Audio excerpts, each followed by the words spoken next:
Hey, how's it going?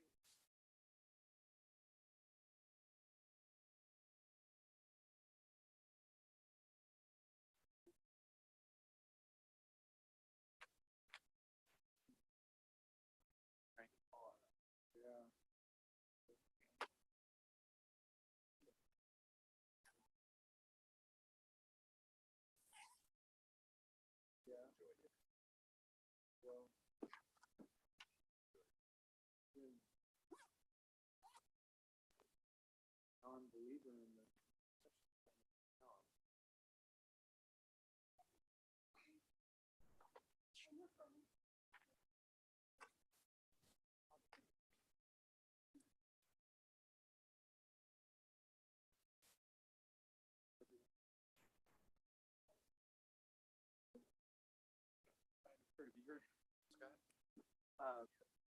the other commissioners. We should have Commissioner Messon. I believe Commissioner Thomas is going to be out.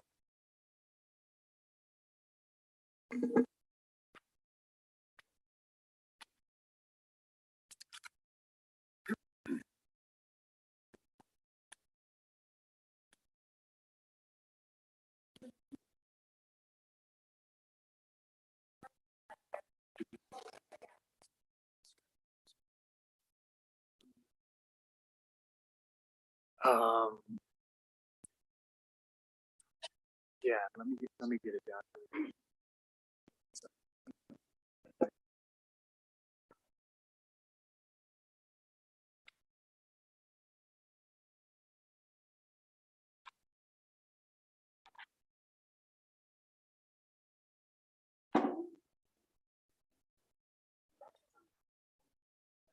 Yeah, well, not physically.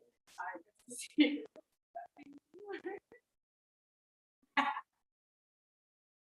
It's all right. Good, how are you? You're gonna bring that right down. Running. Like you're on the treadmill. Isn't bad. No, I was talking about safety for a minute. Can you come up the back way? Oh, yeah. No. It's like, it's the best way to come, but I never go home that way. It's dark and scary to drive. Oh, yeah, I mean, just yeah. go down the hill. And... Oh, yeah. Do it and just... All about safety, right?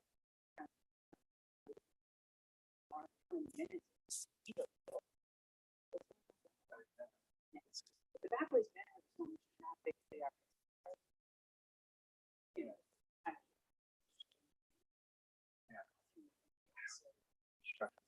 Everywhere.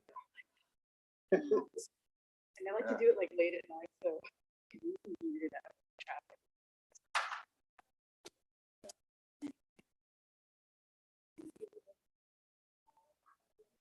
Yeah, same with you. Yeah.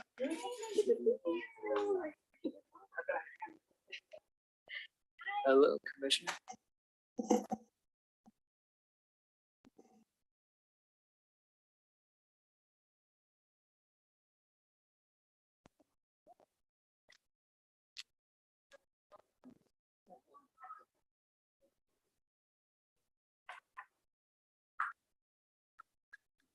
It's back in person.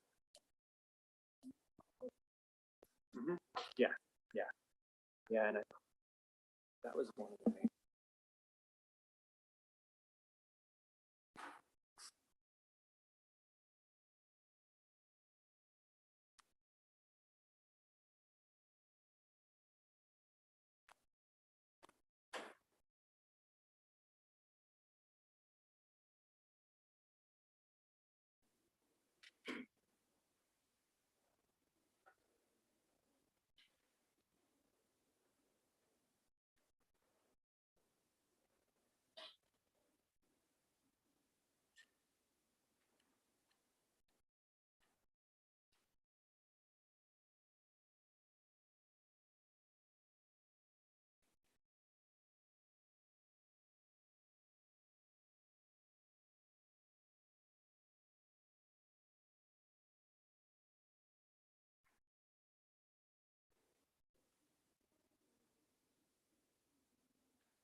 Okay, good evening, everyone. It is now 5 o'clock, and I'd like to welcome everyone to the City of Victorville Planning Commission meeting of May 11th, 2022. I'll call this meeting to order. Can I have a roll call, please? Commissioner Cook Askins, Present. Commissioner Messin. Here. Commissioner Thomas. Vice Chair Harriman. Chair Kurth. Here. We have quorum. Thank you. Next, if you'll please rise for the invocation that will be led to us by Commissioner Cook Askins Jr., followed by the Pledge of Allegiance by Commissioner Harriman. All right, let us pray. Dear Heavenly Father, we thank you for this day and we thank you for this meeting this evening. We ask a special blessing upon the commission as well as our city staff and the residents as we conduct business this evening. In Jesus' name, amen. I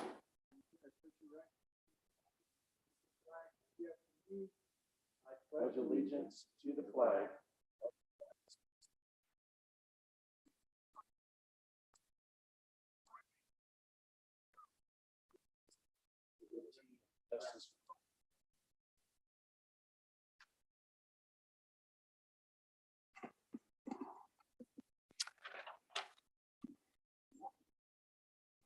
Okay, I'd like to read quickly the overview of our meeting procedure. The Planning Commission is interested in hearing from the public. Individuals from the public may speak on agenda items or on issues not posted on the agenda during this public comment section, providing those issues are within the subject matter jurisdiction of the Planning Commission. Individual speakers may address the Planning Commission once per public comment period and once per each public hearing item for up to 3 minutes. For those attending the meeting in person, and though not required, please complete a speaker card prior to the start of the meeting and place in the clear speaker card box located on the dais counter. If you'd like to comment on a public hearing item, please submit a speaker card before the public hearing item is announced. For those attending by Zoom, please click the raise your hand feature located on the Zoom screen.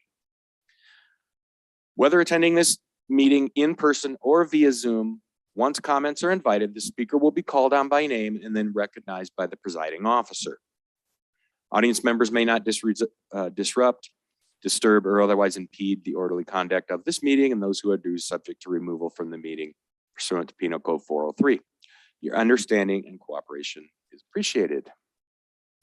So with that, I will open up general public comments. That would be on items of interest not found in tonight's agenda, but within this commission's subject matter jurisdiction. Do we have any speaker cards for general public comment? We do not. Is there anyone online wishing to speak? No, there is not. Okay, thank you. And I'll close the general public comment section. And that'll move us into the public hearing items. And we will start out with item number 1, staff report, please. Thank you, Mr. Chair, members of the commission. Agenda item number 1 is planning case number PLAN 22-00003. It is a tentative parcel map with an environmental exemption to allow for the creation of 7 parcels from 3 existing parcels on property developed as a commercial shopping center located at the northeast corner of Bear Valley Road and Hesperia Road. For reference, this location is known as the Victor Valley Town Center and includes anchor tenants such as Vaughn's, Petco, and Ross. The proposal to subdivide the property is being requested in order to facilitate financing, sales, and improvement options for the subject parcels, as well as to separate anchor tenants from the shop tenants and create new parcels for the vacant, undeveloped areas of the site. The proposal, as conditioned, meets all applicable municipal code standards, with lot sizes ranging in size from approximately 20,000 square feet up to 118,000 square feet. Additionally, the proposal complies with all development standards within Title 16, including lot dimensions, setbacks, and minimum lot coverage. As proposed, each resulting parcel will maintain adequate parking in accordance with Title 16 to serve the properties that they create, And additionally, condition number 4 has been added to ensure this shared parking is maintained and reciprocal access is maintained throughout the parcels when the new map is recorded. Regarding the environmental review, the project is considered categorically exempt pursuant to section 15301 of the California Environmental Quality Act, inasmuch as the proposal includes a subdivision of existing commercial properties where no physical changes occur and there is no expansion of the existing use. That being said, staff recommends that the Planning Commission conduct a public hearing, receive testimony regarding the proposed project, and take the following actions. Find the project categorically exempt under section 15301 of the California Environmental Quality Act entitled Existing Facilities, and adopt Planning Commission Resolution number P-22-023, approving case number PLAN 22-00003. Staff remains available for any questions. Thank you, Mr. Haregi. Are there any questions for staff on this application? Okay, seeing none, I will open up the public hearing, and if the applicant or representative is here, now would be the time if you have any comments or questions. Do we have any other cards? The only cards we have are for item 3. Okay, and no one online. No. Okay, is there anyone else here to speak to us on agenda item number 1? Okay, seeing no one, I will close the public hearing on number 1 and bring it back to the commission for a determination.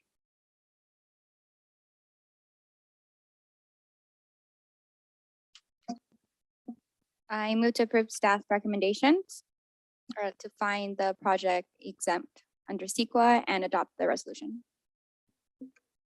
I'll second that. I have a first by Commissioner Messin, a second by Vice Chair Harriman. We'll take a roll call vote. Commissioner Cook-Askins, Aye. Commissioner Messin, Commissioner Thomas is absent. Vice Chair Harriman, Aye. Chair Kurth. Aye. Motion passes with Commissioner Thomas being absent. Thank you. That'll move us on to agenda item number 2. Staff report, please.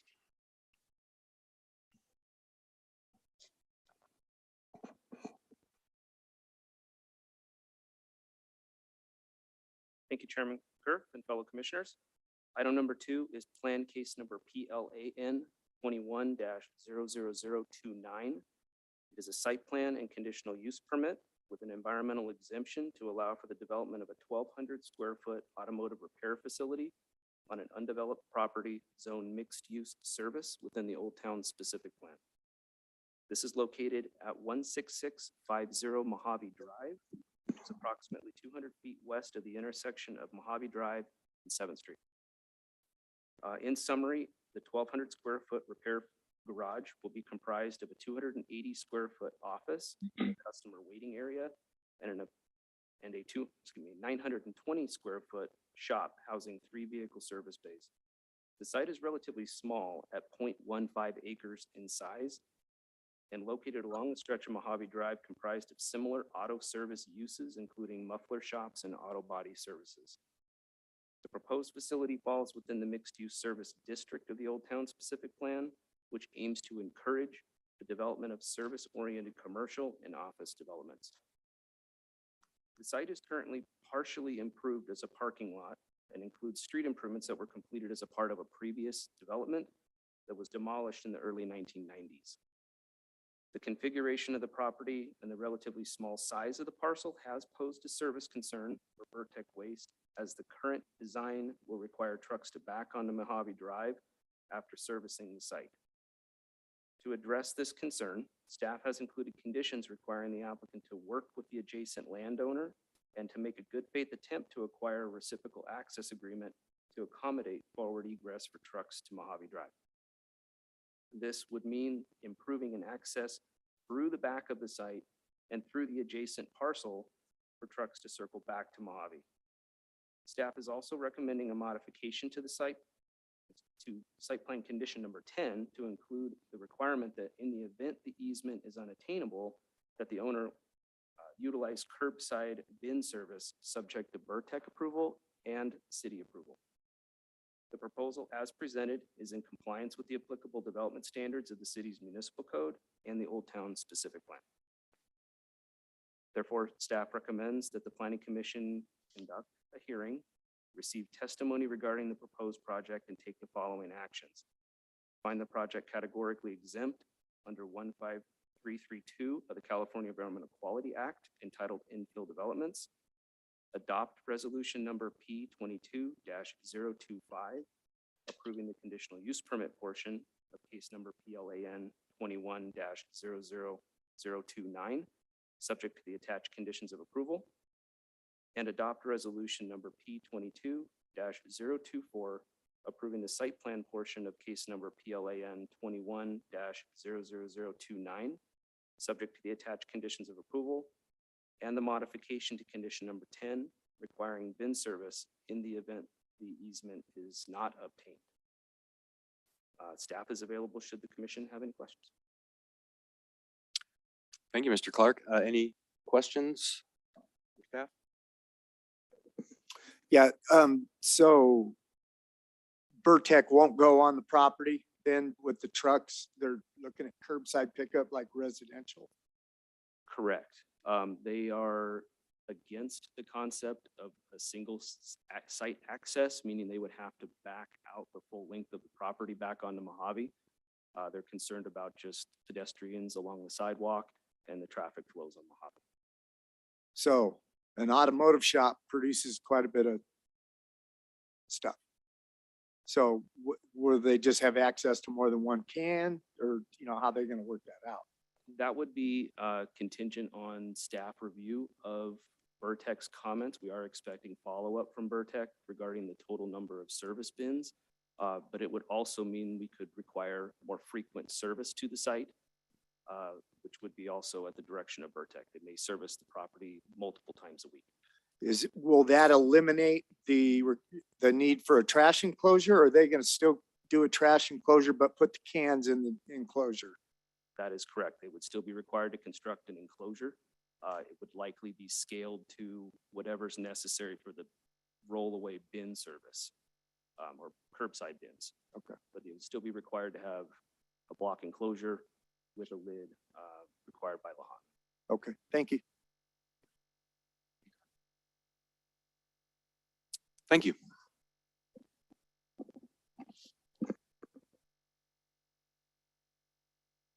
Okay, at this point, I'll go ahead and I'll open up the public hearing for comments on agenda item number 2. Is the applicant or representative here tonight? Would you like to say anything, or do you have any questions for us? No? Any questions for the representative? Okay, thank you. Is there anyone else here to speak to us on agenda item number 2? I have no speaker cards for agenda item number 2, and I have no Zoom speakers. Nothing. Okay, then I'll close the public hearing on number 2 and bring it back to the commission. I'll move that we approve as written. Commissioner Cook Askin, second. I have a first by Vice Chair Harriman, a second by Commissioner Cook Askins. We'll take a roll call vote. Commissioner Cook Askins. Aye. Commissioner Messin. Aye. Vice Chair Harriman. Aye. Chair Kurth. Aye. Motion passes with Commissioner Thomas being absent. It has passed. Good luck with that project, sir.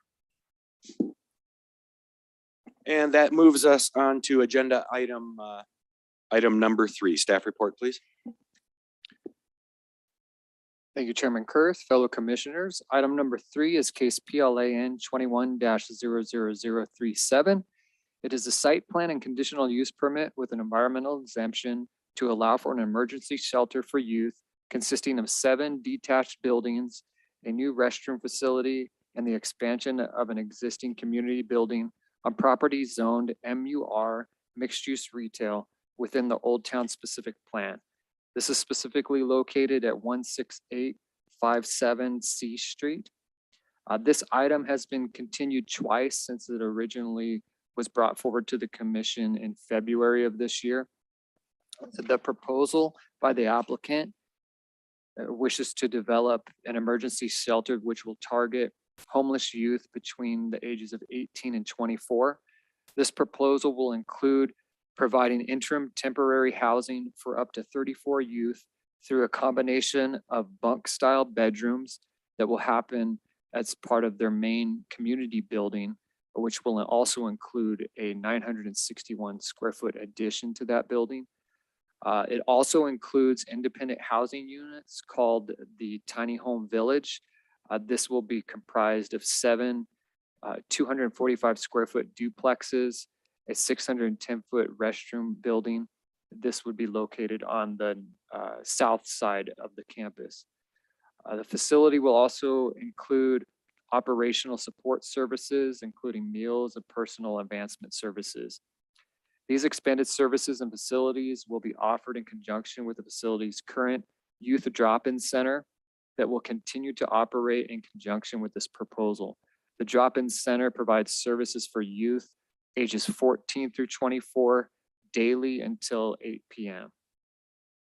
In February, it was directed to the applicant to return with an operational plan for Planning Commission's consideration, and that has been attached to the staff report as attachment D. Upon staff review, we do still have some noted concerns, which include the lack of security staffing to ensure safety of the residents, employees, and adjacent community. Currently, the applicant is proposing to have 4 staff operate the facility during the day and 2 staff at night. Another concern is the stated objection to the required fire suppression sprinklers for the occupants that could render the project financially infeasible. The divided site design is also a concern, given that the tiny home village, which is the interim independent housing component, is located on the opposite end of the project, which is separated from staff and services. And lastly, the failure of the applicant to provide committed funded sources to demonstrate the organization's abilities to sustain the operations of the facility into the future. There's been a variety of public comments that were submitted in attachment E. I'm noting approximately 16 of those. Those are for your Planning Commission's consideration. We also have the author of this report, Travis Clark, our assistant planner, on hand to take questions. Also, our building official, Joe Slagers, is on Zoom to answer any questions you may have regarding the fire suppression requirements. And with that, staff has 2 options for the commission. Option A would be the denial of the proposal.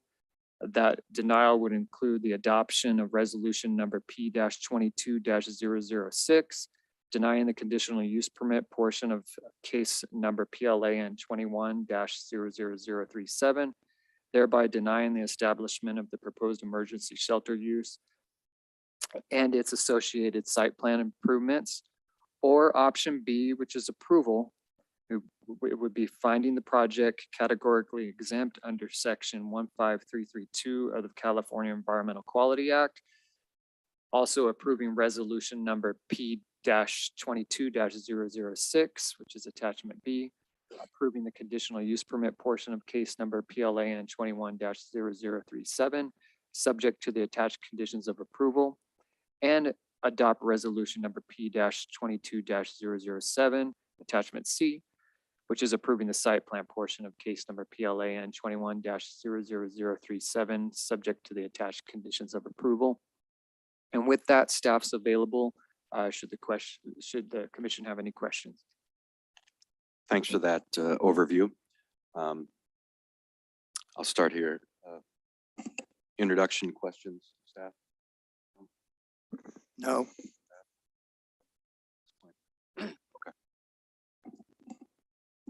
Okay, then there are no questions at this point, so we will open up the public hearing portion for public comment and for testimony.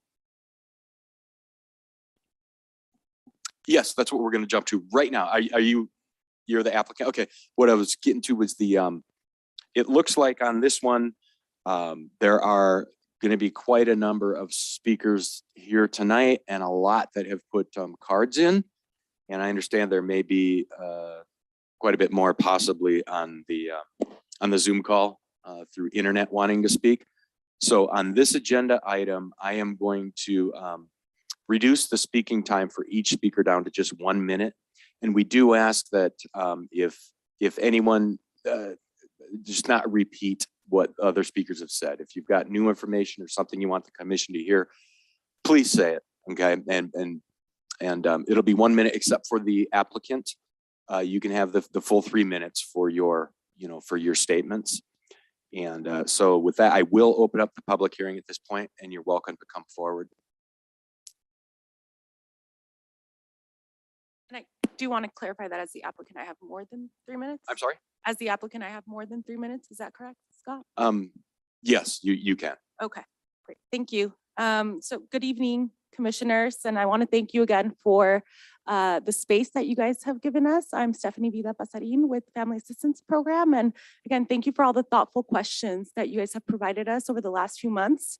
All your questions have really created the space for us to create an environment where we can serve our transitional age youth that are local youth, as well as build equitable neighborhoods, build up our social infrastructure and our economic infrastructure. I think everyone here knows that there's a lot of people in this room that have paved the floors of Old Town for the last 8 years looking for investments, and I'm definitely one of them. I truly care about this neighborhood. With that said, I do also have our architect and our production company for the tiny homes here, should they have any questions. And I also have a couple of questions that I'd like to clarify before we move on to your guys' decisions. The first one is in regards to planning condition number 9 under resolution number 22-006. Our concern here is in regards to the security plan, specifically the security guards, which again, Scott mentioned. Our security policy, which was included in the operational plan that you guys received, does not focus on security guards. And the reason is it's actually intentional. Security guards are not trained in trauma-informed practices. Security guards usually walk around the mall. That's usually what we hire security guards for. We want to make sure that we provide enough safety for our clients, for our residents, for our staff, and for our neighboring population, which is why we look to invest all of our operational funds on staffing. All of our staffing are trained in community informed practices, trauma-informed de-escalation tactics. And yes, Scott referenced that we have a minimum of 4 staff per duty per day. That's just our bare minimum. Our staffing is very depending on our operations, and it always reflects the needs of our populations. Therefore, if our population needs an additional drug and alcohol counselor, our staffing will reflect those needs. If our staffing reflects the need that we need additional staff that are trained in de-escalation tactics, we will invest our funds on those staffing versus a security guard who frankly is not trained to deal with this population. Again, it's all part of our security policy, and it's something that we would include in our security plan once submitted. So we would ask that if we can move forward, that the security guard requirement be removed from the security plan. We would be creating a security plan, which of course staff needs to review and approve. The second item that I want to bring up is in regards to item number 10 for the same resolution. This is again in regards to the security plan regarding us reporting occupancy counts and length of stay.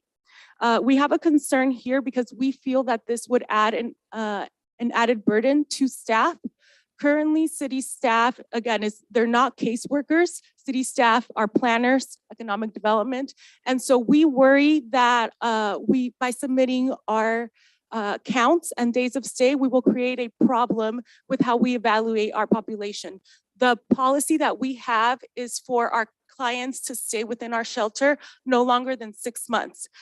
However, we do have an extension policy, and that's because we want to make sure that we meet the needs of our clients.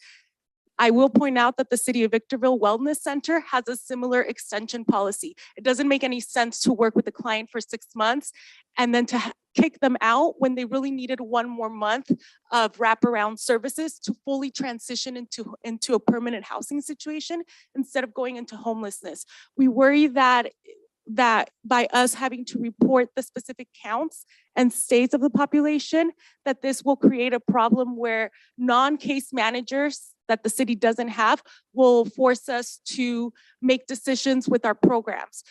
In our operational plan, we do have an open communication policy that we embedded with the city, where we would work with the city to report all of our outcomes, our progress.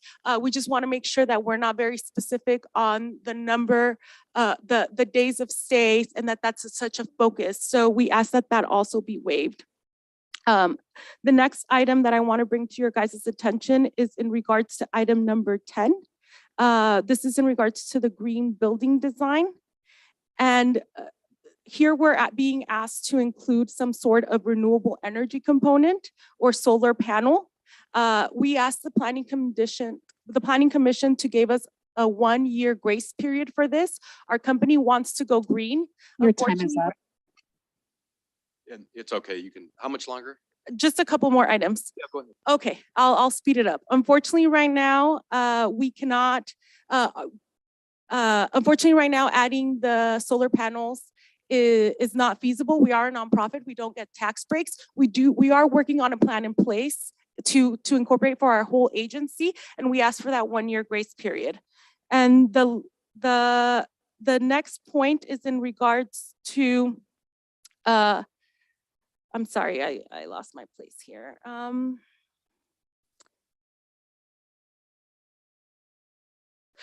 Condition number 31, regarding the utility lines. Presently, we intend to underground all utility lines for our properties. However, the surrounding areas are all above ground. So for us to take the utility lines along 6th Street, C Street, and the alleyway just wouldn't make any sense. And we do have our architect here if you want additional information on that. And then the last 2 points before I leave you is in regards to the building requirement and fire condition in regards to the sprinklers. Currently, new housing is required to have sprinklers. However, these are considered emergency shelters. They're meant to be built fast and to address this housing crisis, which is why we are using OptiTherm C1 material. It's actually a class 1 fire resistant material. Our tiny homes are very small. The door is less than 5 feet from the person's bed. If you talk to fire chiefs around why the intent around the fire suppression systems is to create an egress from the person that's sleeping in their bedroom to have safe access to the doorway so that they're covered by the fire sprinklers. I mean, that's just a non-existent issue with our tiny homes. We have case studies of over 70 tiny homes that have been built without fire sprinklers throughout the state of California. There's one case study that did include fire sprinklers. It cost them $300,000. They were in Santa Rosa. They survived the 3 fires over the 3 major fires over the last 3 years. The fire sprinklers never went off. Because again, the material is not flammable. So we ask that that condition be waived from this, from our CUP. Thank you. Thank you.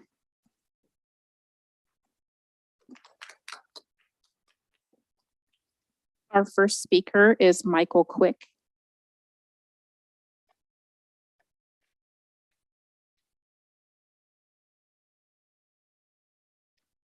Hi, guys. So just as a born and raised resident here in Victorville, I was homeless as a youngster from like 14 all the way up to 19. And one thing that my dad taught me was that you have to learn to do what you can with what you have, where you're at, no matter what. That's the bottom line. So when I became homeless at 14, someone had picked me up and set me in the right direction. I made it all the way to 19, but it was someone who saw the potential, you know. So what we're trying to provide here with this is actually just the tools necessary to give our young people like the tools necessary to succeed. You know what I mean? So there's plenty of things. There's adult education, there's colleges, there's barbers, there's all kinds of things that are just available to us around in our surrounding areas. So giving someone a place to rest their head and concentrate, and then at the back end, you've got someone back here, you know, putting things in your ear, kind of just, it gives you hope. You know what I mean? To give. Your time is up. Thank you for your comments. Our next speaker is Julian Hernandez. And we probably don't need to clap between everyone. Please, thank you.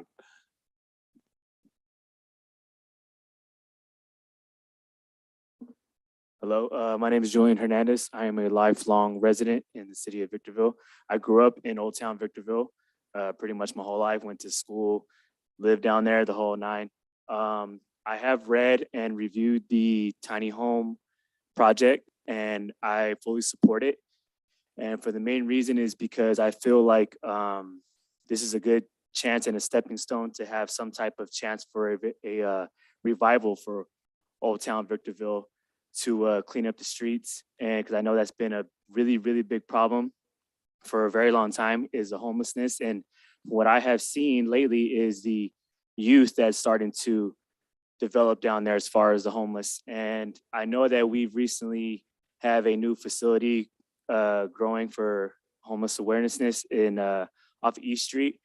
And I feel like that's a great start. And I feel like why stop there? We should continue to try to clean up down there as much as we can and try to focus on the youth as well. So I fully agree with this project and I support it. I have a lot of different skills time and is up. resources myself, but thank you for your time. Thank you.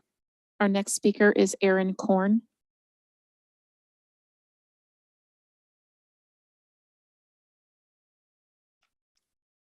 Good afternoon, Commissioners. My name is Aaron Korn. I'm a Victorville resident, and I'm also the General Manager for Pacific Refrigerator. We're a walk-in cooler manufacturer located in Apple Valley.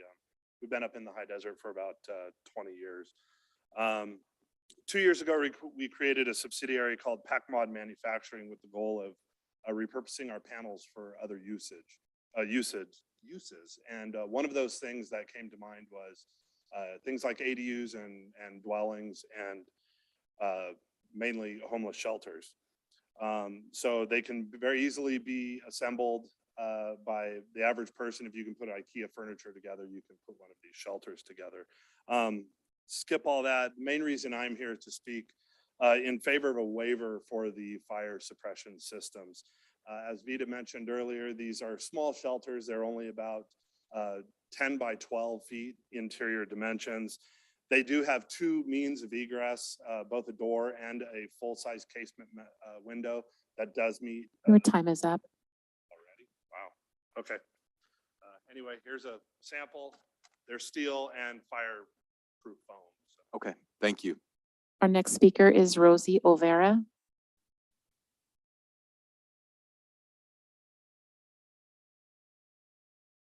Good evening.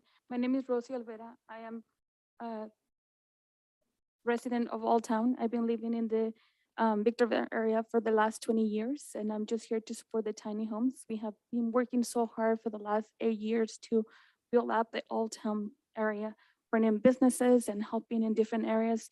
And I really see this place to house the youth as a part of it. So I really want to support that. Thank you. Thanks. Our next speaker is Patty Tate.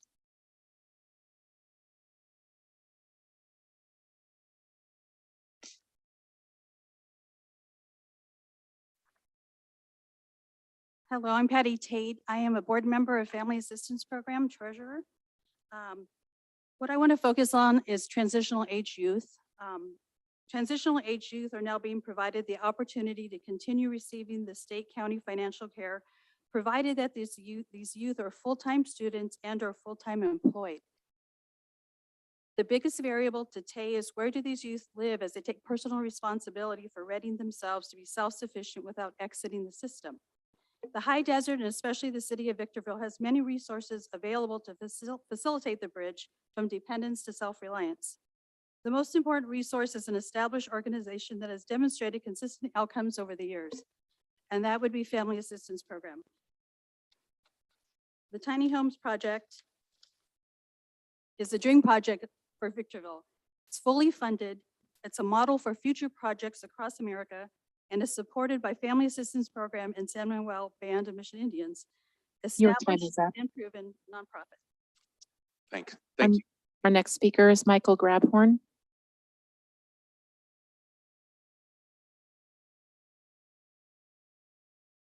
This is gonna go quick, huh? Good evening, commissioners and city staff. I'm also a board member with Family Assistance Program.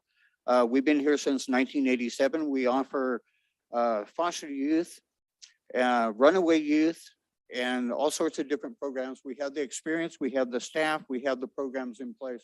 I want to say I'm also a commissioner for the Department of Behavioral Health, so I have visited some of these young men and women out in the desert. I have seen that they rake their, not all of them, but most of them, they rake their areas, they bag their trash. They're not sloppy. They're not the ones that have trash blown all over the place. And I know there's a difficulty here with the location. So I just know that you'll use your best judgment. I thank you for your time. Thank you. Our next speaker is Sue Bridges.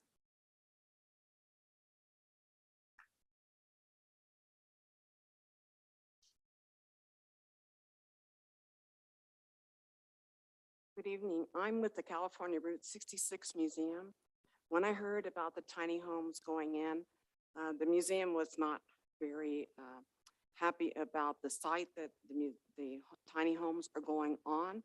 We are part of the Old Town Revitalization projects that are going on.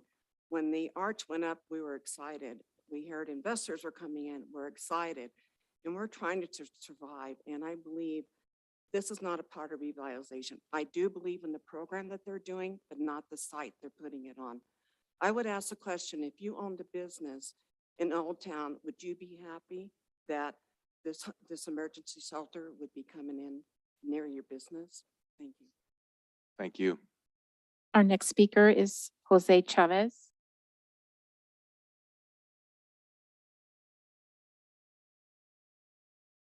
Hello, my name is Jose Chavez. I'm with the Family Assistance Program, and I'm here on the behalf of the transitional age youth, the youth that oftentimes we turn a blind eye to, those who never had anybody to go up to bat for them. And more than anything, I pride myself on being somebody who can be there for them.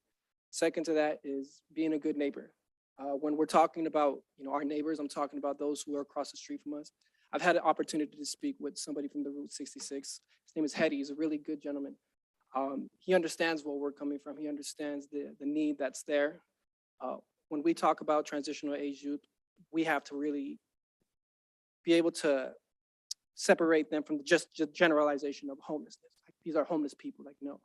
In all honesty, what my job is to do is make sure that I'm uplifting my community by uplifting my neighbors and the youth within that community. So I just want to say thank you for your time. And more than anything, I just want to be able to make sure that we're all on the same page with having this for the youth. Thank you. Thank you. Our next speaker is Shelly Thomas.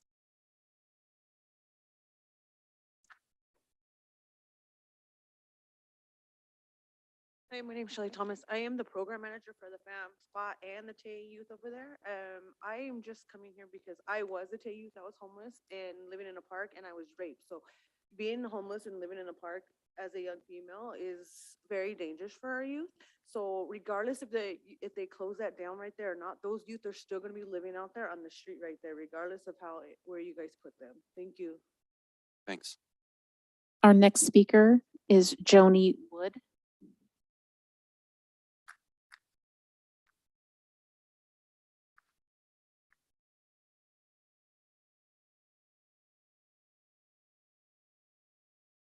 Yeah, give us a second. We're having to refresh. It's Joby, J-O-B as in boy, I. Oh, sorry. No worries.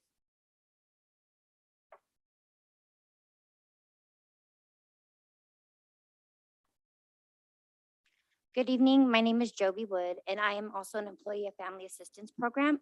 More importantly, I'm a resident of the city of Victorville. And one thing that I love about Victorville is that it's not Los Angeles. Yeah, it's great to have investors come in, but we love our old town.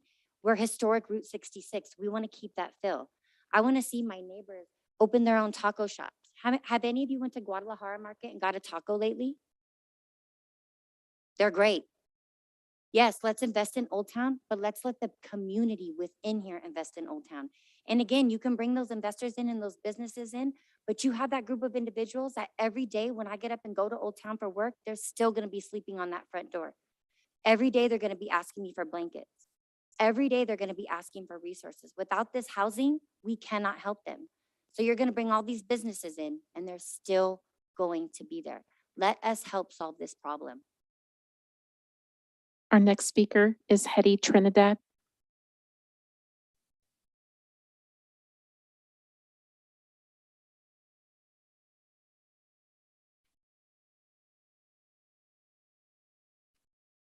Good afternoon, commissioners. My name is Hedy Trinidad. When we move our business from West Covina to Victorville, we are excited knowing that there is like a big project for the city of Victorville to develop the place. And then since then, we bought a building. And then also after buying a building, we decided also to buy a house and live here in Victorville to help revitalize the city, the old town. And after that, we already started working on the development and the business. And although there's like a lot of experiences, like we call the PAPs, like maybe 5 times due to different situations. I got shot with a paintball one night when we were cleaning in the street. And I don't believe that like that facility, that area will be suited for that facility. That's all. Thank you. Thank you. Our next speaker is Brendan O'Brien.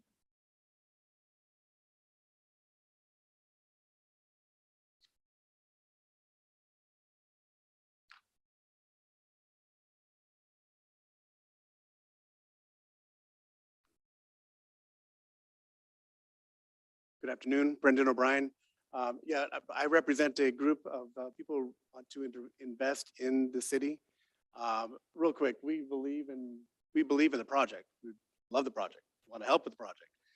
What we also believe in is the old specific town, which that big, huge binder, about 180 pages, 200 pages. The main thing that it focuses on is revitalization.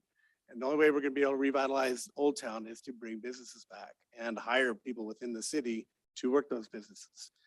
We feel that we not only represent, we work with a ton of different organizations that are trying to help the homeless situation. Again, we agree with the project. We just don't think that it's the right location for what the old specific town its core objectives are. I think they're diametrically opposed. And I think if you open up the zoning for this, it's going to open up a Pandora's box for other projects. Fortunately, Victorville does not have a deficit of land. Your time Plenty is of up. other land opportunities that we recommend that we move it to. And thank you very much. Thank you. Our next speaker is Layla. I'm not sure the last name.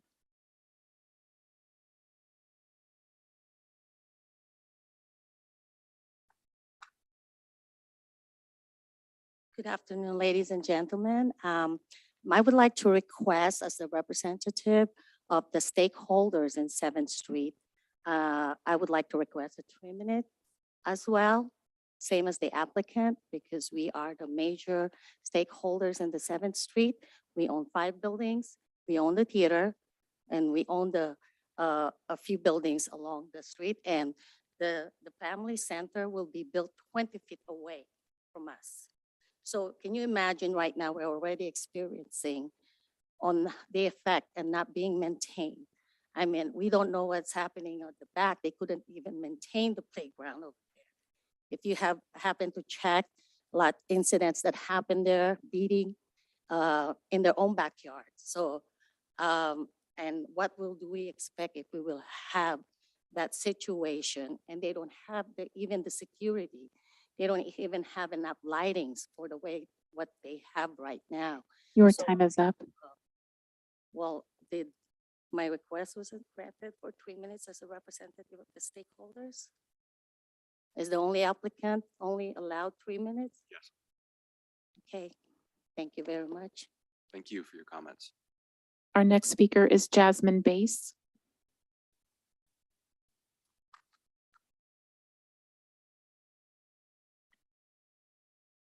Good afternoon. I am here in support of the downtown revitalization project of the city of Victorville. Having said that, I am also fully supportive of your program to make available homes for people who need it. My only issue is the location where the current proposal is. Spurring economic activity in downtown through enhanced business opportunities will dampen the appetite of small businesses around who might want to start creating one. That's all. Thank you. Thank you.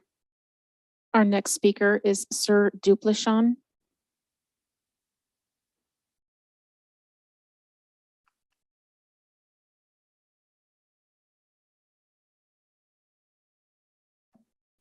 Good evening.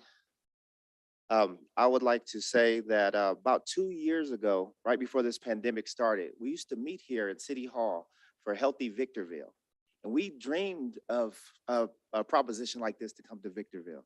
That's the reason why it's so sorely needed. I do think that is the perfect place. I had the privilege of working with the city of Lancaster when they redeveloped their downtown location. And their strategy was to bring in the youth to that area in order to spur the economic development. And it worked. And right now, like downtown Lancaster is thriving. It once looked like our downtown. And like I said, this is something that we have all been dreaming about. This is the answer to many years of dialogue throughout the city and working with other community organizers and other stakeholders. So I thank you for your time. Thank you. Next speaker is Tom Stino.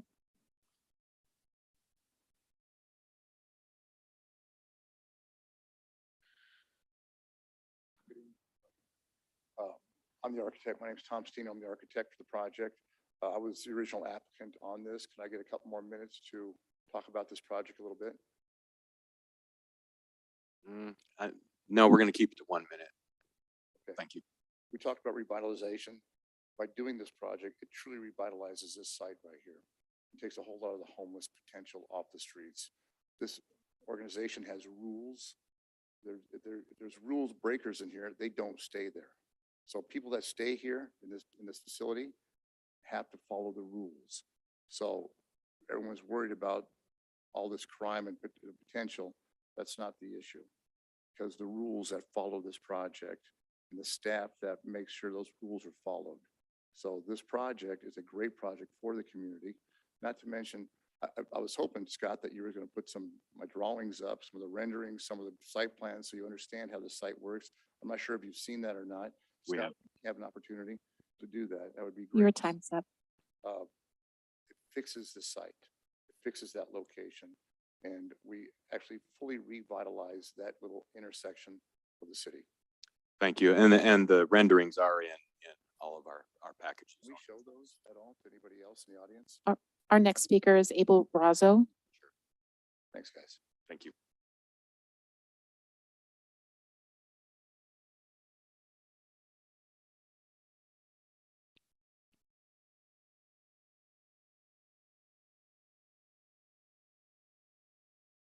Good evening. Thank you for giving me 1 minute of your time. My name is Abel. I'm a founder and director of a Curbside Community Church, and I am the founder and pastor as well. I've been up here for 40 years. I'm not just a resident, I'm a homeowner, and our organization reaches out to youth, to seniors, to vets, especially if they're homeless. I believe in this project, but I think it might be in the wrong place. I want to rent a building on 6th and C, and we're going to draw all the youth, over 1,000 population in front of that building, are hurting people, veterans, widows, seniors, children, teenagers, children that are being neglected. And I believe we're going to be the lighthouse of that community on that corner. And we are going to make a difference. I believe on this project, but I believe it's just in the wrong place. Thank you. Thank you. Our next speaker is Dolores Williams.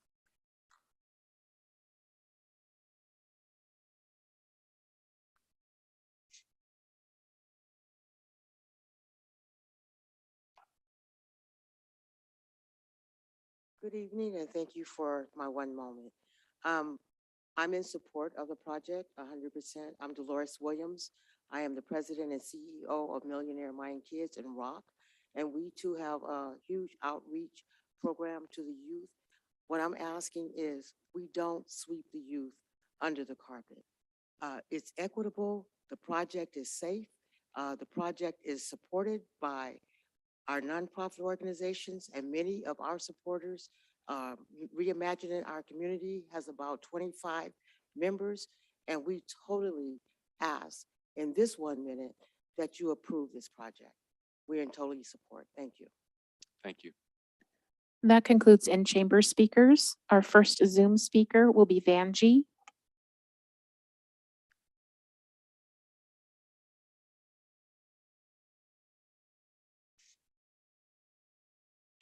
Hi, can you hear me? Yes, we can hear you.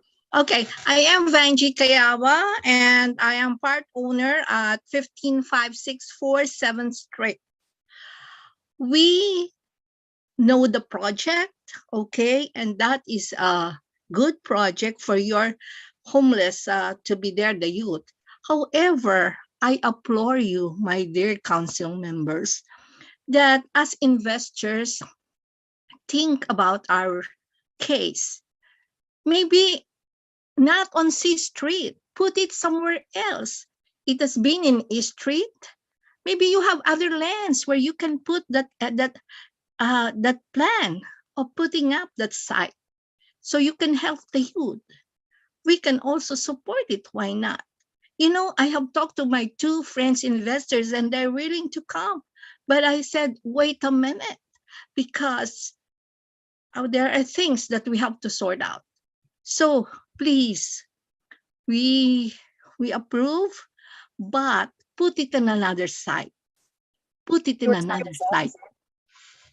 Thank you for your comments. Those are all our speakers. Okay. Thank you, everyone, for your comments. You've all been heard, and it's very important that you do reach out to this commission so we can know everyone's position on this. So with that, I'll go ahead and close the public hearing for comments, and I want to bring it back to the commission. I'm sure we probably each have a couple of few questions or some clarifications. Any questions or thoughts from the commission? All right, I had a question and just wanted to make sure there's a clarification on it. I know that it says staff will be available from 8 a.m. to 8 p.m. Will night staff be available from 8 p.m. to 8 a.m. as well? Okay. And then also access to the playground by the community is through the front gate, correct? Well, through the side gate, I'm sorry. I'll go ahead and open up the public hearing so you can address questions directly. Thanks. That's great. Yeah, so only during operational hours, only between 8 a.m. and 8 p.m. At 8 p.m., the playground closes to the public. And so the side gate closes and the folks that live in the tiny home village still have to come in through the C Street property, check in with staff. You saw the whole policy and procedure, make sure that they don't have any contraband on them, and then they cross through the playground. And if they do need to use the playground for after hours, like I said, the tiny homes are very small. A lot of folks work and go to school. We have some of the program managers here, and so they may want to use the playground to just decompress, do some homework, and so it is still open for them. And at 11 o'clock, it's lights out for everyone, including the playground. I just want to make sure that the side gate is locked and not accessible. That's correct, yes. That's it for me. Okay. I had one question for the applicant. As far as the arrangements for those that are going to be living there, is there going to be separation for the underage residents and the adult residents within the area of the tiny homes? Yeah, so the people that live there are only the transitional age youth, which it's 18 to 24. The youth drop-in center is open starting at 14 years old, and we're really looking at kids that are starting high school. Once you start high school, it doesn't matter if you're still 14 years old, you start feeling grown. And so the youth drop-in center component is open starting at 14, but it closes at 8 o'clock. And the way we have it laid out is that half of the building is meant to be used for the youth drop-in center, and the other half is where we have more of the classrooms for case management, some of the living quarters. And so there will be interaction, but all interaction happens during the youth drop-in center spot, which is where we have a lot of supervision, because that's where we have our youth advocates, our case managers. And currently, if you come now to our youth drop-in center, you will see that there's always staff with the young adults, with the kids. You're welcome. Yeah, I have a few questions. Sorry. Okay, so at night, there's only 2 staff? So the way we have our layout right now, it follows some of our other emergency shelters, and the requirement is 2 staff. Again, if there is a need, if we are at full capacity, the likelihood that we'll need more staff will increase. We just want to make sure that we're not asking for conditions that require us to have more staff than there's actual youth at hand. And again, that's following state shelter guidelines. We operate transitional age youth shelter throughout the county. And they can stay 6 months, but can get an extension up to 9 months. So the extension actually says up to 6 months. And so when you're looking at emergency shelters, the state of California puts the stay at 6 months, which is why the city's homeless shelter also looks at 6 months. We do provide the opportunity for an extension, and the paperwork for the extension has to be submitted at least 2 weeks before their stay is up. If the young adult needs an extension, it should not be a surprise to anyone. It should not be something that came out of left field. It should really be something that the case manager sees up front, that it could be something as simple as we just can't get them into housing that they can afford. And so they as a person, they're ready to transition, but we can't find something within their budget. That can be a case. Or it could be something where we have identified an apartment unit, a studio complex, or even a permanent living situations in the transitional age youth homes that we operate, but that person still needs a little bit more supervision. And so we're not ready to let them be off on their own because we're afraid that they will fail. And so at that point, the case manager will work with the young adult to file for the extension period. And the policy is for an additional 6 months, but the intent isn't for them to stay 6 months. If the case manager can get them out within the next month, so 7th month out, because the young adult really is self-sufficient and we know they'll be a success, that's what it'll look like. And again, that's that flexibility. Enlighten me. What is the capacity again? So the emergency shelter, the bunk bed area, it's 4 bedrooms, 10 bunk beds, so 20 beds total. And then the tiny home villages is 7 duplexes. So that's 14 beds total, so a total of 34.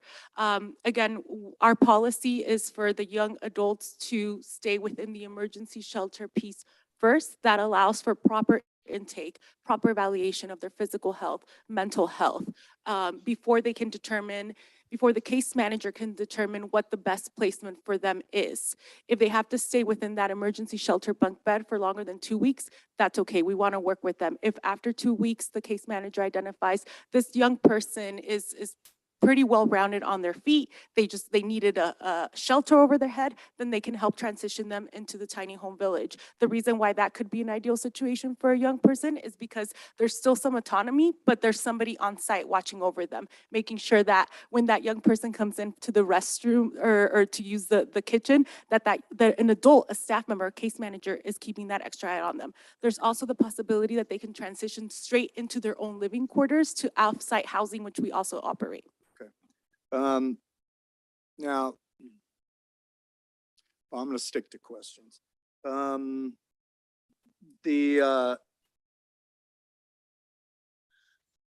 this first came to the Planning Commission, somebody, and I don't recall who it was, said they were not homeless. And now it's sounding like they're homeless. So did somebody misrepresent or misspeak?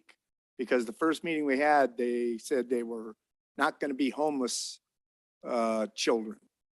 So these are transition age youth that under the California law do classify as homeless. I think what we wanted to make the distinction is that they're not the chronically homeless population that will be served by the wellness center.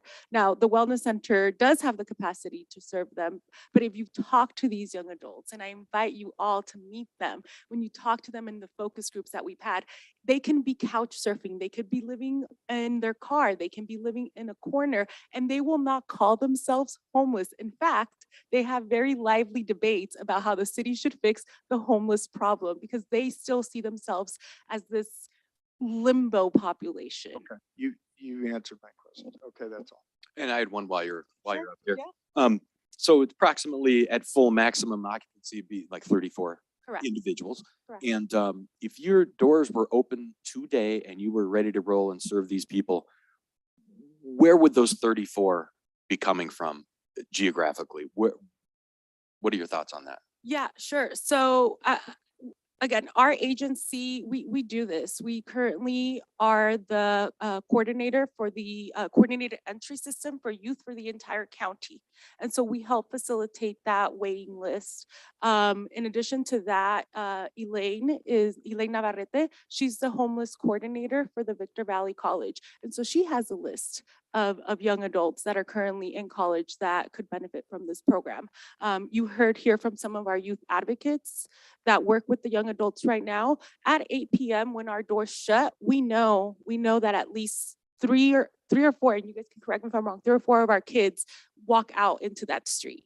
And so our goal is always to be as organized as possible. We want to use the coordinated entry system. And then of course, we'll create policies around how can we accommodate the need of our local youth, like those kids that are already coming into our center or our Victor Valley. I was kind of meaning specifically geographically, meaning, do you expect them from Hesperia, Apple Valley, as far as Barstow, San Bernardino? Yeah. So we don't expect kids coming from down the hill. Again, these young adults, they're very rooted to their neighborhood.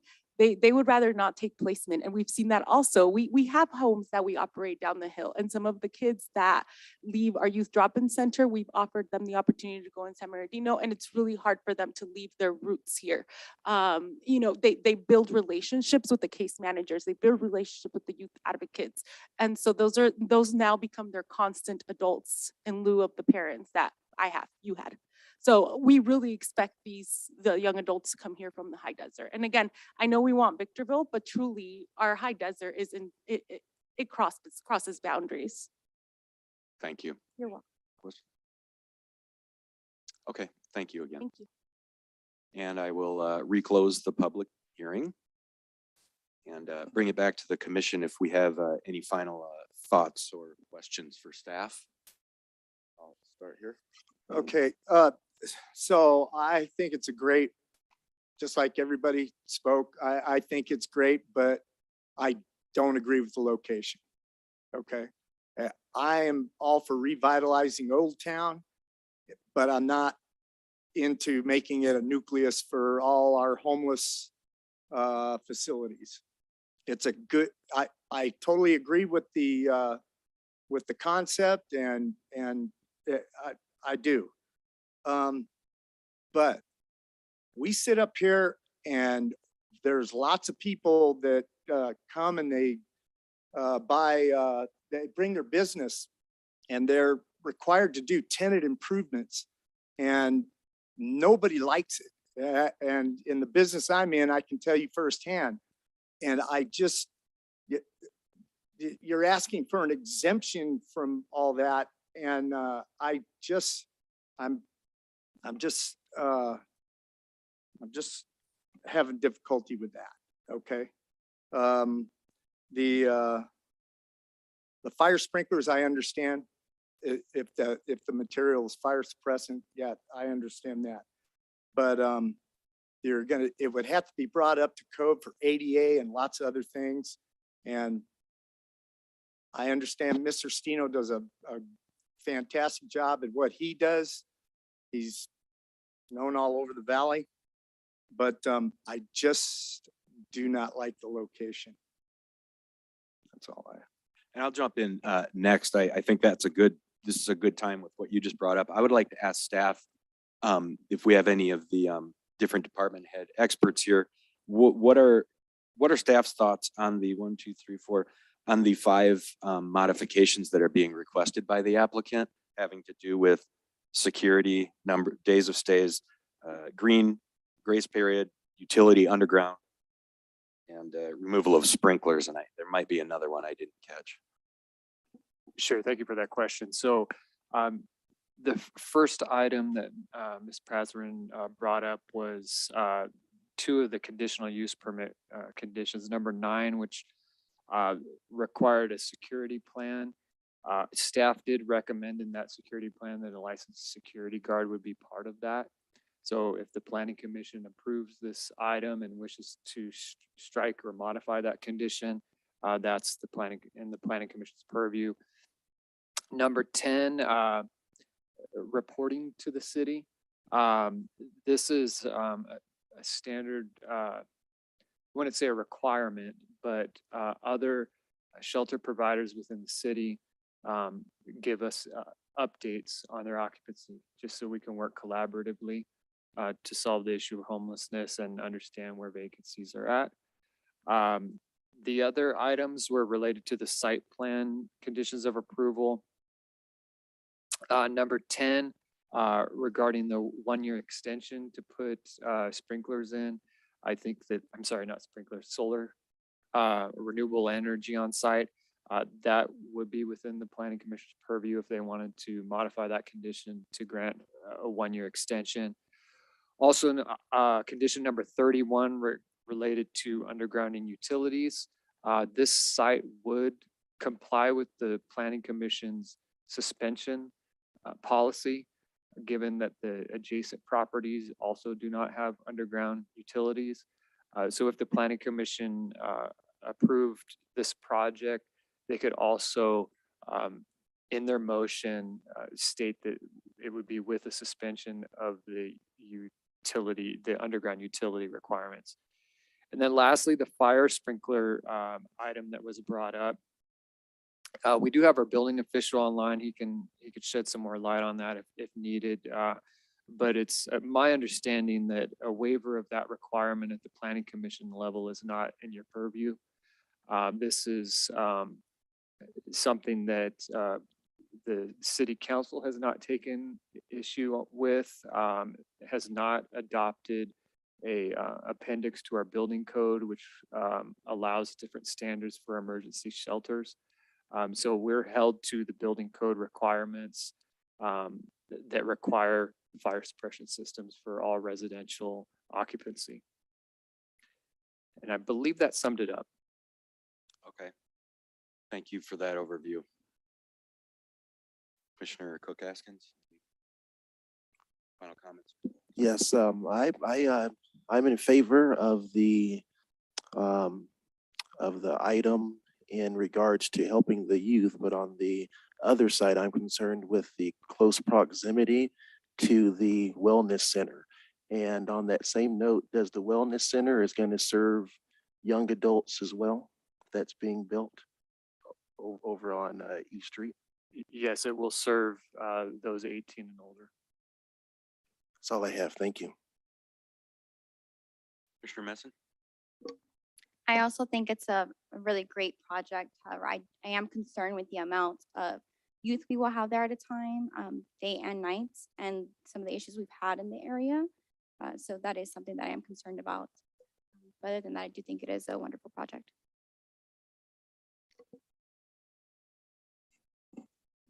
Commissioner Cook Askins just touched on the wellness center, and that made me think too, with the extensive amount that the city staff here has worked on that wellness center and the depth of knowledge of the offerings of that project. What are your thoughts on, I don't know if you'd call it crossover? We've got this project that could handle these certain youth. Does city staff feel that it would, the wellness center could handle the same clientele? Or is it kind of a different feeling, different world? I mean, are we doubling up here, or what? Just want to know what your thoughts are. Yeah, there's no restrictions. The services would be there at the wellness center. Obviously, this proposal is catering to that youth, and would have all of the services that more specialize with that youth. But yeah, there's no reason why the wellness center, if we had a youth that needed special services, that that lead operator couldn't find them the same type of services. Thank you.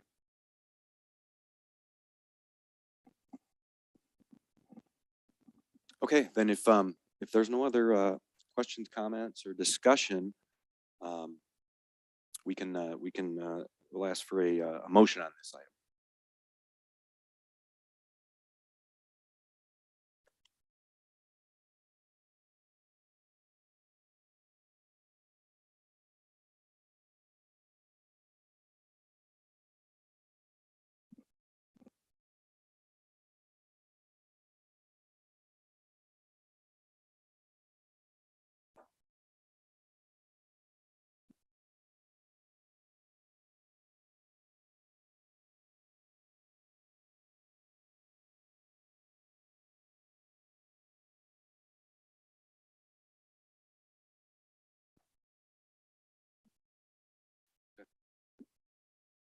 I'll ask again, does anybody want to make a motion on this item?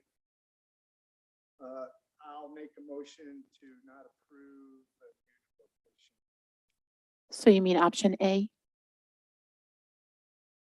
Yes. Is there a second on the motion for option A, which would be a denial of the project?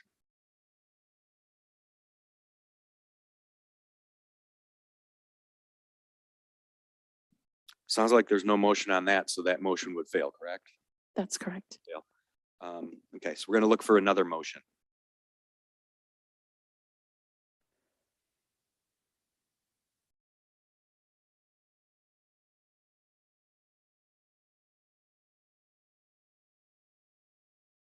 In this case, what happens if there is no further motion? Would that revert to a failure of?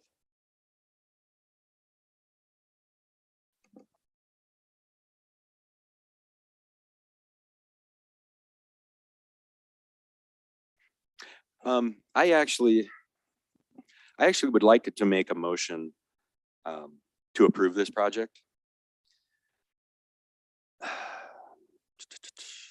And I feel that along with all the conditions as outlined in the staff report, and I would make the motion, additional motion to give the grace period on the 1 year green plan. That would be condition 10.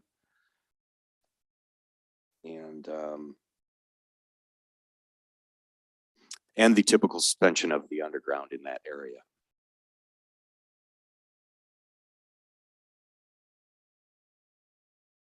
And that's the motion. I second. I have a first by Chair Kurth. I have a second by Commissioner Messin. Take a roll call vote. Commissioner Cook Askins. Commissioner Messin. Aye. Vice Chair Harriman. No. Chair Kurth. Aye. Motion passes with Commissioner Thomas being absent and Vice Chair Harriman voting no. Thank you. And does this, I can't remember if this moves on to any city council approvals or higher level? No, the action's final unless it's Okay. That's what I thought. So congratulations on getting through this part of the process. I know we all kind of have reservations on these kind of things, even though we all know that the work that folks like this organization do is real. We all know the need in the community is very real. It's just really tough to figure out where these go to get that cohesive mesh with the existing businesses, citizens. It always feels better to say it can go somewhere else, and I fall into that trap a lot of times as well, personally. But I do feel like this would be a good program from what I've heard and learned for that specific niche of the youth up here. So we wish you best of luck. Thank you.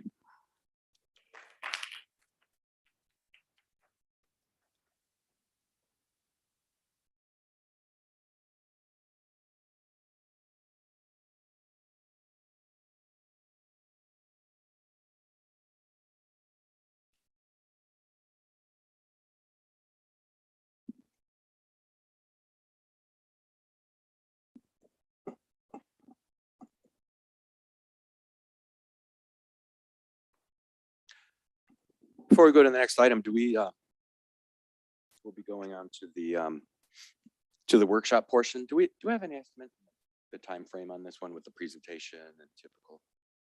It's probably going to go about 45 minutes to an hour. Okay.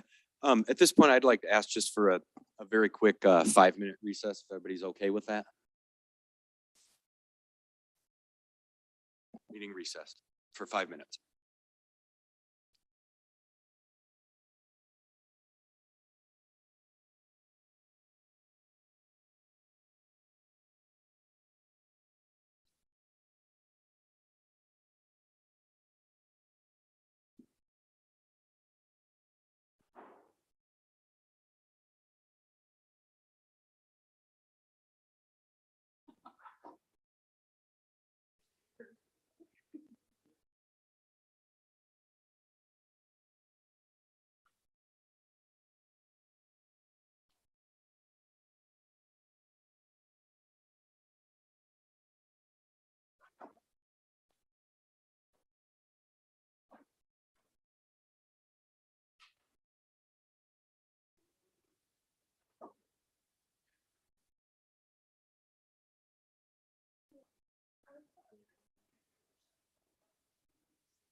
Oh, was it?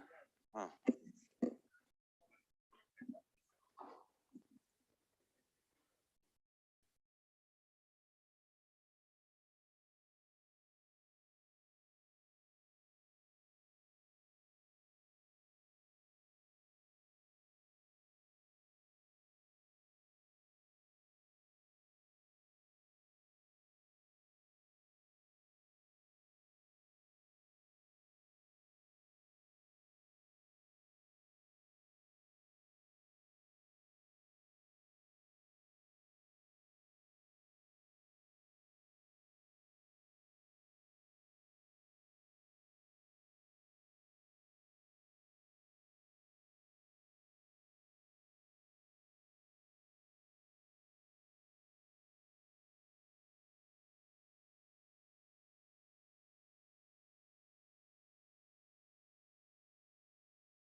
I don't have any audio.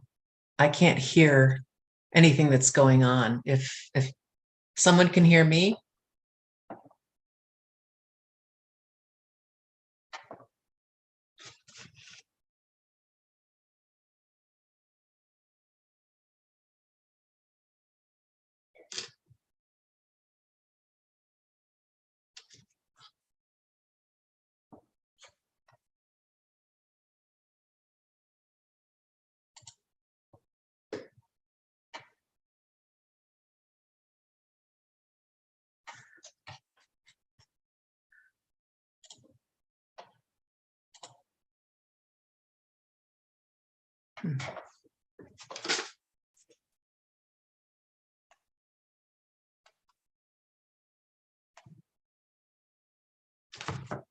Well, I apologize, everyone. Apparently you can hear me, but I have no audio on my end. I heard you fine during the regular meeting, but now I have no audio. So I'm not 100% sure where we are. Maybe if Gordon or Stephen could let me know what you'd like me to do.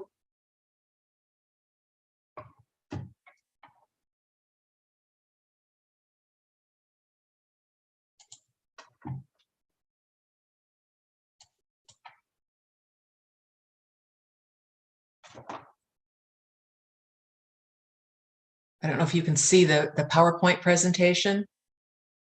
Yes, we can. Can you hear us? I can hear you. Thank you. Great, thank you so much. So you can see the presentation. Let me open it up widescreen. Okay, great. Okay, now I can hear people.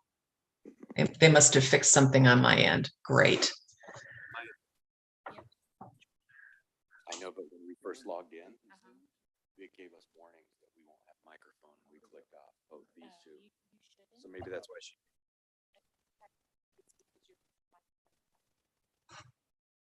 Okay. Okay. Testing. You gonna start it off? Hi, Patricia. This is Scott. Yes, we already did a lead in and we're ready for you to walk us through the workshop. Oh, okay, thank you. Sorry about that. I don't know what happened, but let's see. Should I start with the agenda? And yes. Okay, great. Good evening, Chair Kerr and members of the Planning Commission. I'm very happy to be with you this evening. We've been working very diligently with staff since the last time we saw you back in September, and we're looking forward to providing this to you this evening. What we're going to be talking about tonight are the proposed goals, objectives, and policies that we prepared based on the input that we'd received up until this point, and then revisions to the land use designations, and present you with the proposed land use map. And then obviously we'll have some input, discussion, and direction, and then we'll also talk about next steps. I'm Patricia Blumen with City Place Planning, and also with me this evening is Claudia Tedford. She's the principal of City Place Planning, and we're working with Harrison Associates on a, they're doing the housing element update, the safety element update, and the environmental justice element, which is a new element, and I'll be referring to those in the presentation. And they're also doing the environmental impact report in compliance with the California Environmental Quality Act, or CEQA. Just a brief overview of where the process to date. Back in February 24th of 2021, we had our very first workshop, and that was, we provided an overall overview of the general plan, talked in much more detail about what a land use element is. I'll touch on it briefly this evening, just for some folks who may be joining us for the first time. And then we spent quite a bit of time visioning, and that visioning exercise was really important to provide us with some direction and guidance for preparing those goals, objectives, and policies, and then also for the map as well. Back in May 26th of 2021, we had a second workshop, and that's where we brought to you some potential changes to the land use designations and the land use map. We just focused on a few areas and provided some general overview of what we were thinking at the time to receive your direction to move forward. Then in September of 2021, we had our third workshop, and we focused on the Desert Gateway specific plan areas. I'll be talking about in a little bit more detail. That specific plan is proposed to be repealed. And so there was a lot of discussion and thought about what to do with that area. And then we also talked a little bit more about a proposed small lot infill overlay zone, again, which I'll be talking about this evening. So what is a land use element? As I know you know, all jurisdictions are required to have general plans, and general plans, a land use element is one of the 7 required elements of a general plan. The other elements include circulation, noise, housing, which you just had approved, conservation, a variety of other elements, several of which we'll be talking about tonight. The thing about the land use element is it tends to be sort of the most visible of the elements because it's the guide for future development in the city. The other elements typically support the land use element. It indicates where various land uses should be located. It indicates how dense and intense those land uses can be. And it serves a very important role, even though it's a policy document, it sets the stage for implementation via your municipal code for zoning. In particular, we were fortunate enough to be updating, with the city updating the housing element at the same time. We were able to do that in tandem so that your housing element and your land use element really correlate. There were some changes that were proposed as part of this land use element to support the housing element. You've already adopted your housing element, but adopting the this land use element will help with that implementation because there are some changes to the land use element, the land use map, that are necessary in order to implement that housing element. So approximately 2/3 of the land in Victorville is still vacant.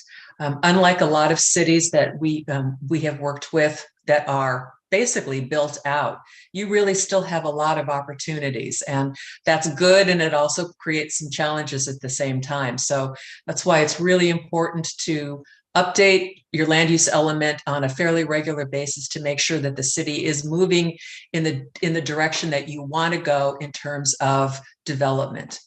And that's where those goals, objectives, and policies and that the visioning really come into play. I'm going to start off just talking about the draft revisions to the goals, objectives, and policies. My understanding is you have the full document in your agenda item. I'm going to go over some of them somewhat briefly. I'm not going to go over all of the policies, but I do want to touch on everything because it's really important. It does set the stage for the land use map itself, and then also it really serves to help with implementation. Try to take what is on the land use map and help to implement it via zoning and other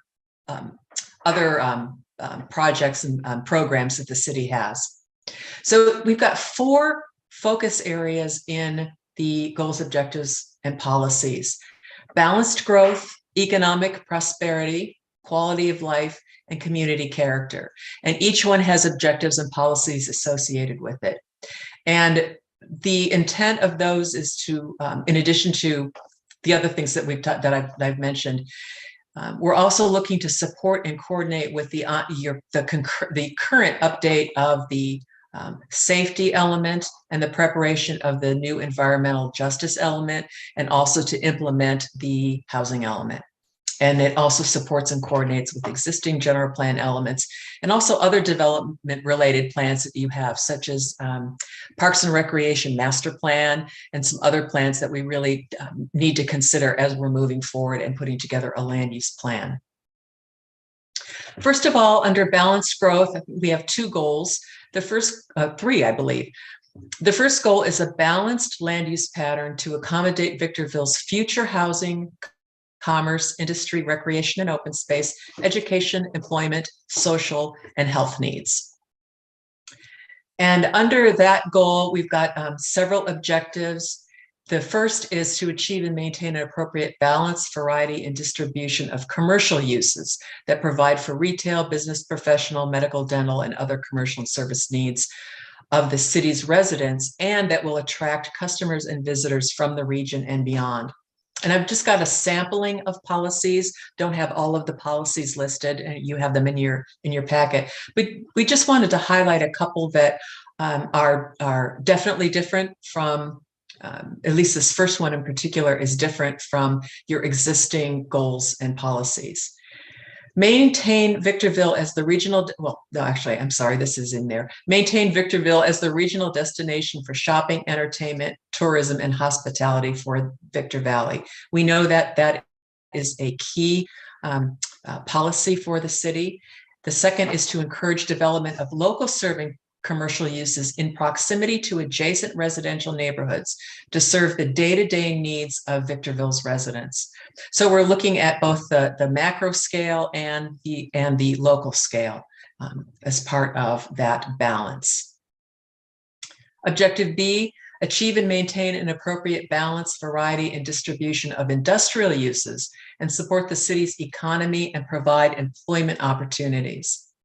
A couple of sample policies include ensuring that the industrial land use designations can accommodate a variety of traditional, innovative, and creative industrial land uses, including manufacturing, warehouse and distribution, the aviation airport support, technological land uses, but with standards and incentives that enable Victorville to attract new jobs and revenues without compromising the environment or negatively impacting quality of life. And another policy that we have here is to provide an appropriate amount of industrially designated land to ensure long-term opportunities for a range of employment options that support a diverse economy and well-paying job opportunities. Objective C, accommodate a range of housing opportunities that allow people of all ages, socioeconomic status, family size, and abilities to live in Victorville. Again, this does support your housing element. In particular, we're looking to expand the types of housing in Victorville, including but not limited to single-family attached and detached units, accessory dwelling units, duplexes, triplexes, quadplexes, townhomes, and multifamily developments. For those of you who attended the second workshop, you may recall that we talked about the missing middle housing. You've got single family residential neighborhoods, and then you have multifamily residential. But there's sort of that missing middle gap that the city has right now, and there's a lot of demand for housing that's a little bit different than just your standard single family residential and apartments and condominium type development. And so this really is trying to get at that, really provide some opportunities. And we'll talk a little bit later about how we go about doing that. Providing housing that attracts a broad range of income levels and promote opportunities for both ownership and rental housing. Okay, objective D, expand and encourage opportunities for mixed-use centers and corridors within Victorville to provide development flexibility to respond to recent development trends, foster sustainable land use practices supported by alternative modes of transportation, encourage revitalization of certain areas, and implement housing policies and programs. And this is new. You do have a very limited mixed use designation in your city, but this, as some of you will recall, this was an important discussion. It does provide a lot more opportunity for new development, but it also, we're anticipating that it will help with revitalization of some existing areas that may be currently limited by land use designations. So we're hoping to open up and provide some revitalization through that flexibility. A couple of the policies include encouraging opportunity areas, which we'll be going over in a little bit, identified as mixed-use centers to be developed as integrated multi-use areas that provide a variety of residential, commercial, service, civic, open space, recreational, and other supportive land uses in an integrated, human-scale, walkable environment. And that's really a key concept as part of mixed use, is that integrated, human-scale, walkable environment. Encourage development of local, citywide, and regional mixed-use centers that address different community needs and market sectors, and that complement and are well integrated with surrounding neighborhoods. One of the benefits of mixed-use development, especially for if you've got vacant land that is up against single-family residential right now, mixed use can really offer sort of a transition.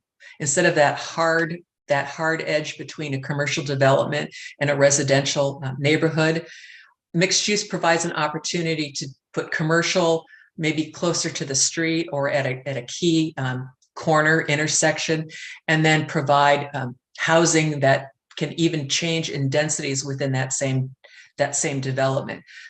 So you could have commercial near a corner or along the corridor, maybe some higher density residential behind it, transitioning to maybe some of that missing middle or lower density residential before it gets to a single family residential neighborhood. So not only does it provide flexibility for the developer, but it helps with that transition within the community.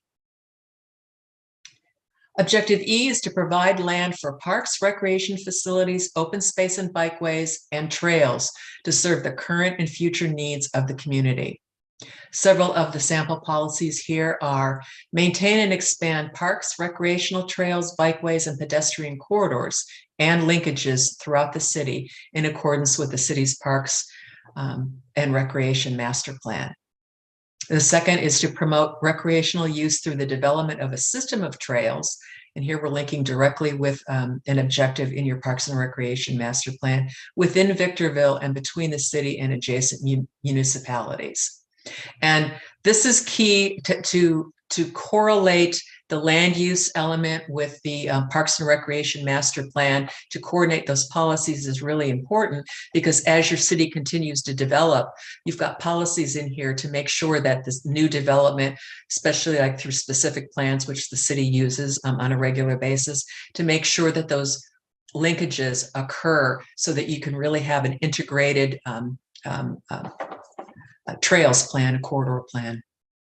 And then one of the things that we've added this time is to pursue use of utility and other easements to implement a new greenway utility corridor. And we'll be talking about that as well. Balanced growth is that next focus area. And we've got goal 2 is an efficient, fiscally responsible, and sustainable growth strategy. My apologies, this is goal 2 under balanced growth. So the first part of balanced growth was really talking about the land uses themselves.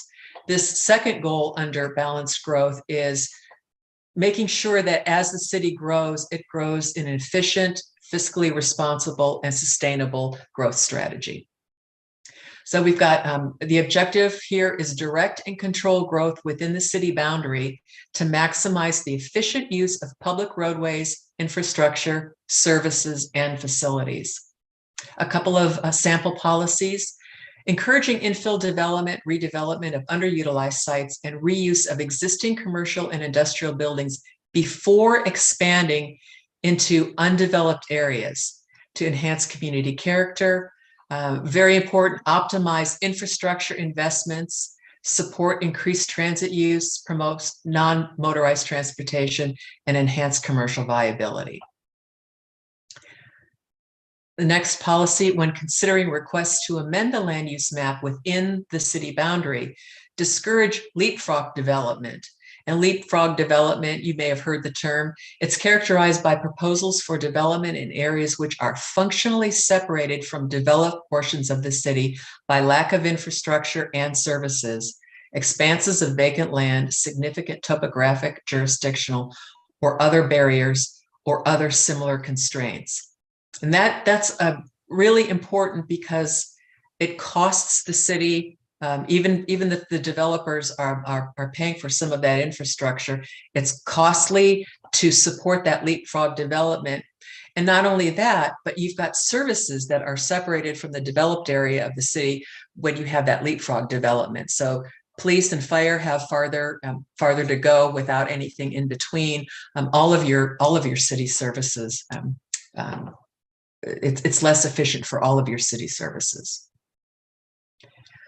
Objective G is to consider annexation of land within the city's sphere of influence. So the sphere of influence is outside the city boundary, but it's within a growth area that is anticipated for the city to grow over the course of time. And it's an identified area that cities that have spheres of influence are required to plan for. So consider annexation where it can be determined to be in the city's interest to promote orderly development, implement goals and objectives, and/or to expedite facilities and services. A couple of sample policies: encourage infill development within the city boundary before annexing property to the city from the city's SOI to the extent feasible. Again, going back to making that efficient use of land, existing facilities, and services. Another sample policy is to consider annexation of land within the city's sphere of influence only where it can be determined to be in the city's interest to promote orderly development, implement goals and objectives, and/or to expedite those facilities and services. And that such expansion of the city will not have unacceptable adverse fiscal or environmental impacts to existing city services or residents. Objective H is to promote land use and development patterns, policies, and practices that are sustainable and consistent with smart growth principles, conservation to conserve natural resources, reduce pollution, and reduce greenhouse gas emissions. A couple of sample policies here include the provision of multimodal access to activity centers, such as public and civic facilities, commercial centers and corridors, employment centers, schools, parks, recreation, tourist attractions, transit stops. So really trying to encourage that multimodal access so that people can walk, they can take alternative personal modes of transportation without necessarily having to jump in the car to go anywhere. Another policy: incorporates sustainable and smart growth principles in all new development and where possible when updating existing developments to minimize adverse impacts of development on air quality, traffic, open space, water quality, energy, and other resources, and ideally optimize walkability, quality of life, and community vitality. The next focus area is economic prosperity.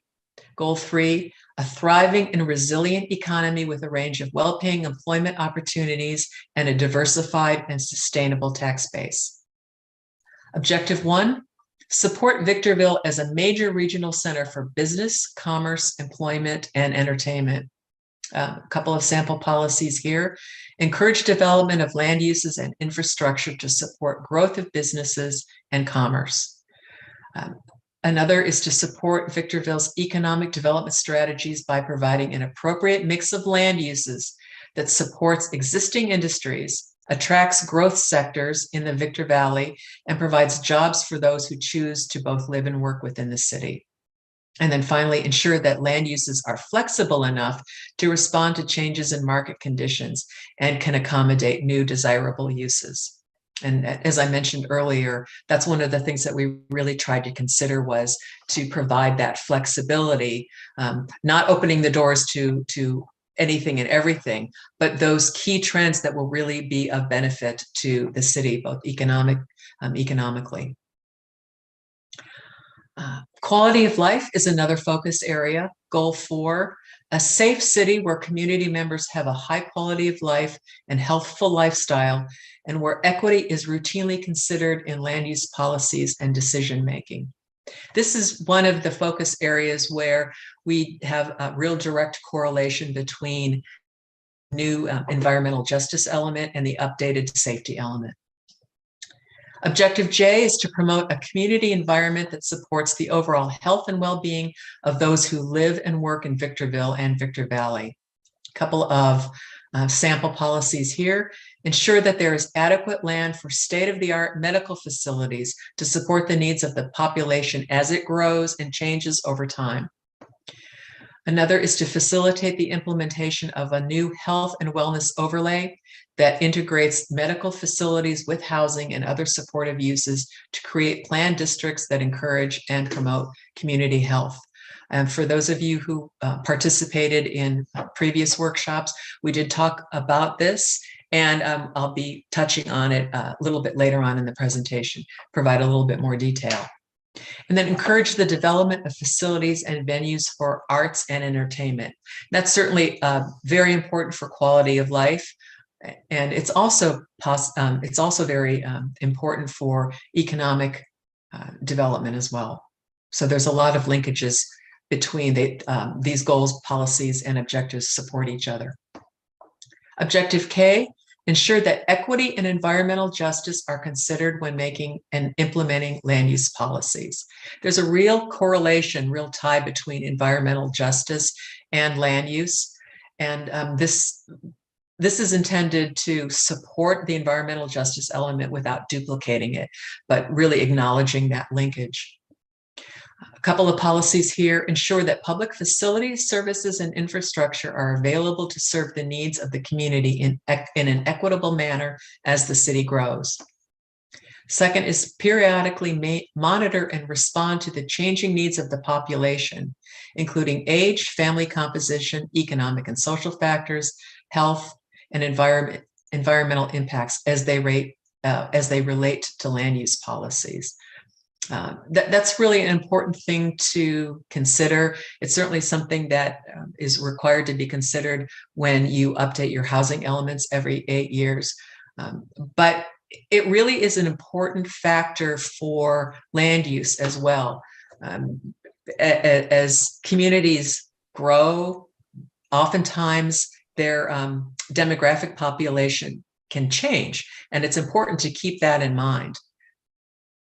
And then finally, encouraging the development of grocery stores and other healthful food establishments in food deserts. And food deserts are neighborhoods that have limited access to affordable and nutritious food. And then also in areas with a high concentration of fast food restaurants, convenience stores, and liquor stores. That's an environmental justice issue because we want to make sure that people of all income levels have access to healthful food, and ideally within or near their neighborhood, which is another benefit to mixed-use development.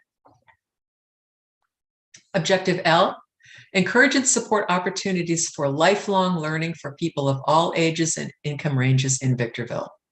A few policies here: allow for and encourage the development of land uses that provide educational opportunities for the city's residents. Second, to continue to require that new residential development contributes toward providing adequate educational facilities to support the demand created by the new housing and the growth in your community. And then finally, encourage vocational schools and colleges to locate in Victorville.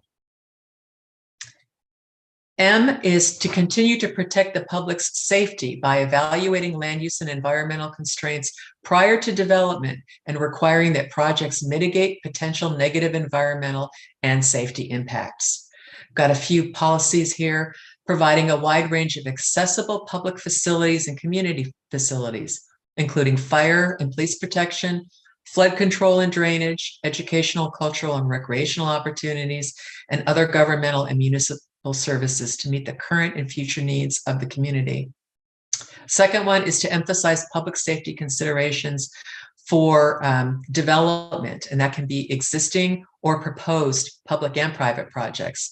And some of those considerations include lighting, even simple things like keeping vegetation trimmed, for instance, keeping tree canopies trimmed up and shrubs trimmed low so that there's improved visibility, which enhances safety. And require the incorporation of CPTED safety design techniques. And that stands for Crime Prevention Through Environmental Design in all new and renovated developments. And oftentimes cities will incorporate those in their zoning codes.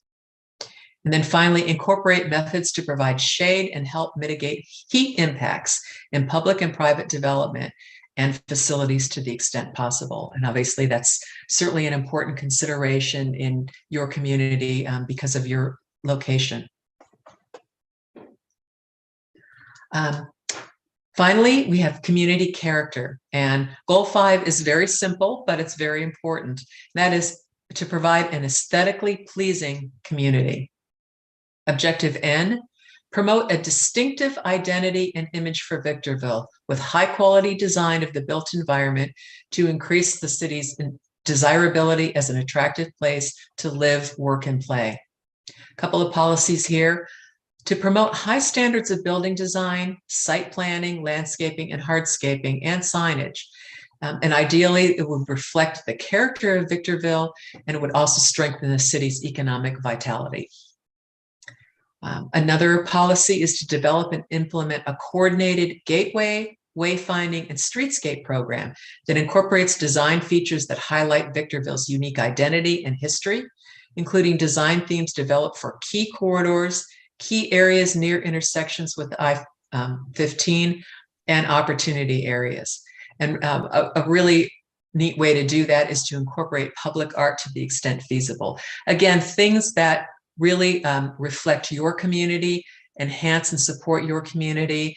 And when you're incorporating public art, especially if you're using local artists to do that, it really helps to kind of tie the community even more to the identity of the city itself, and vice versa. Objective O is to protect existing development from intrusion by new incompatible land uses.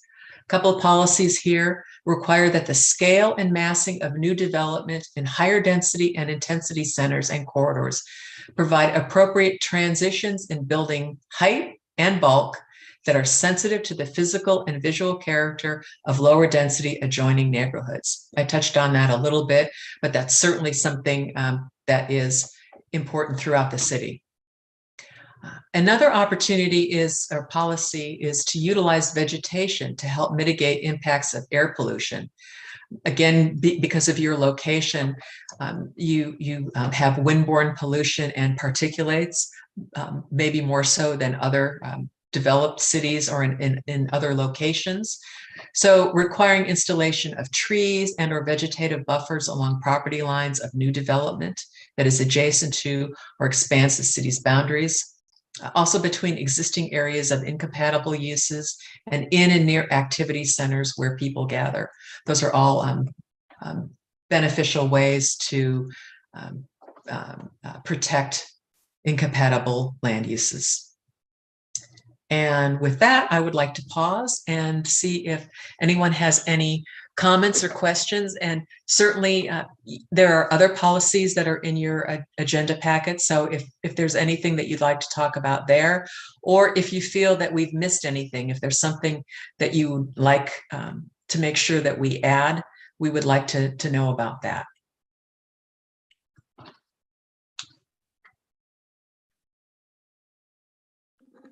Any comments? Yeah, we do have one here. Great.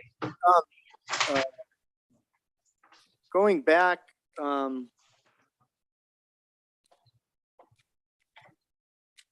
should have had it ready. Hold on. That's okay. Well, in regards to the desirability of landscape around our neighborhoods, our city is struggling with our LMADs because they're old and we can't get them updated because they require a vote in the particular neighborhoods where the LMADs are. And I've been struggling with that for a while. And I've been trying to think of, I mean, we can cite people because their yards are not taken care of. But then when the planned unit development with landscape around the perimeter is all dying, is there a way, I'm looking for a way to try and take care of that moving forward. And I can attest to where I live, my planned unit development is 33 years old. I bought the house new, and the landscape around my neighborhood is dying off. And as things die, they're removed and nothing's replaced it. And I understand the money's not there. I just would like to find a way where we can rectify that. Or, maybe I'm being told that there isn't unless all the property owners vote on it. And our new LMADs have a progressive structure to them where the cost of water and the cost of the maintenance goes up incrementally with time, whereas our older LMADs do not. I'm not familiar with the acronym. Is it LMADS? NADS? Yes. Yeah, so it stands for Landscape Maintenance Assessment District. Oh, okay. Yeah, we could incorporate some type of objective or policy to seek funding sources to address existing landscaping, city maintained landscaping throughout. Because it's really starting to struggle in some spots. The newer housing, not. And if looking back 6 months ago, there was that planned unit development on Ridgecrest, and they decided they wanted to consolidate their LMAD track next to them because they didn't like how everything was, I'm just looking for everything to look nicer when people drive. Mm-hmm.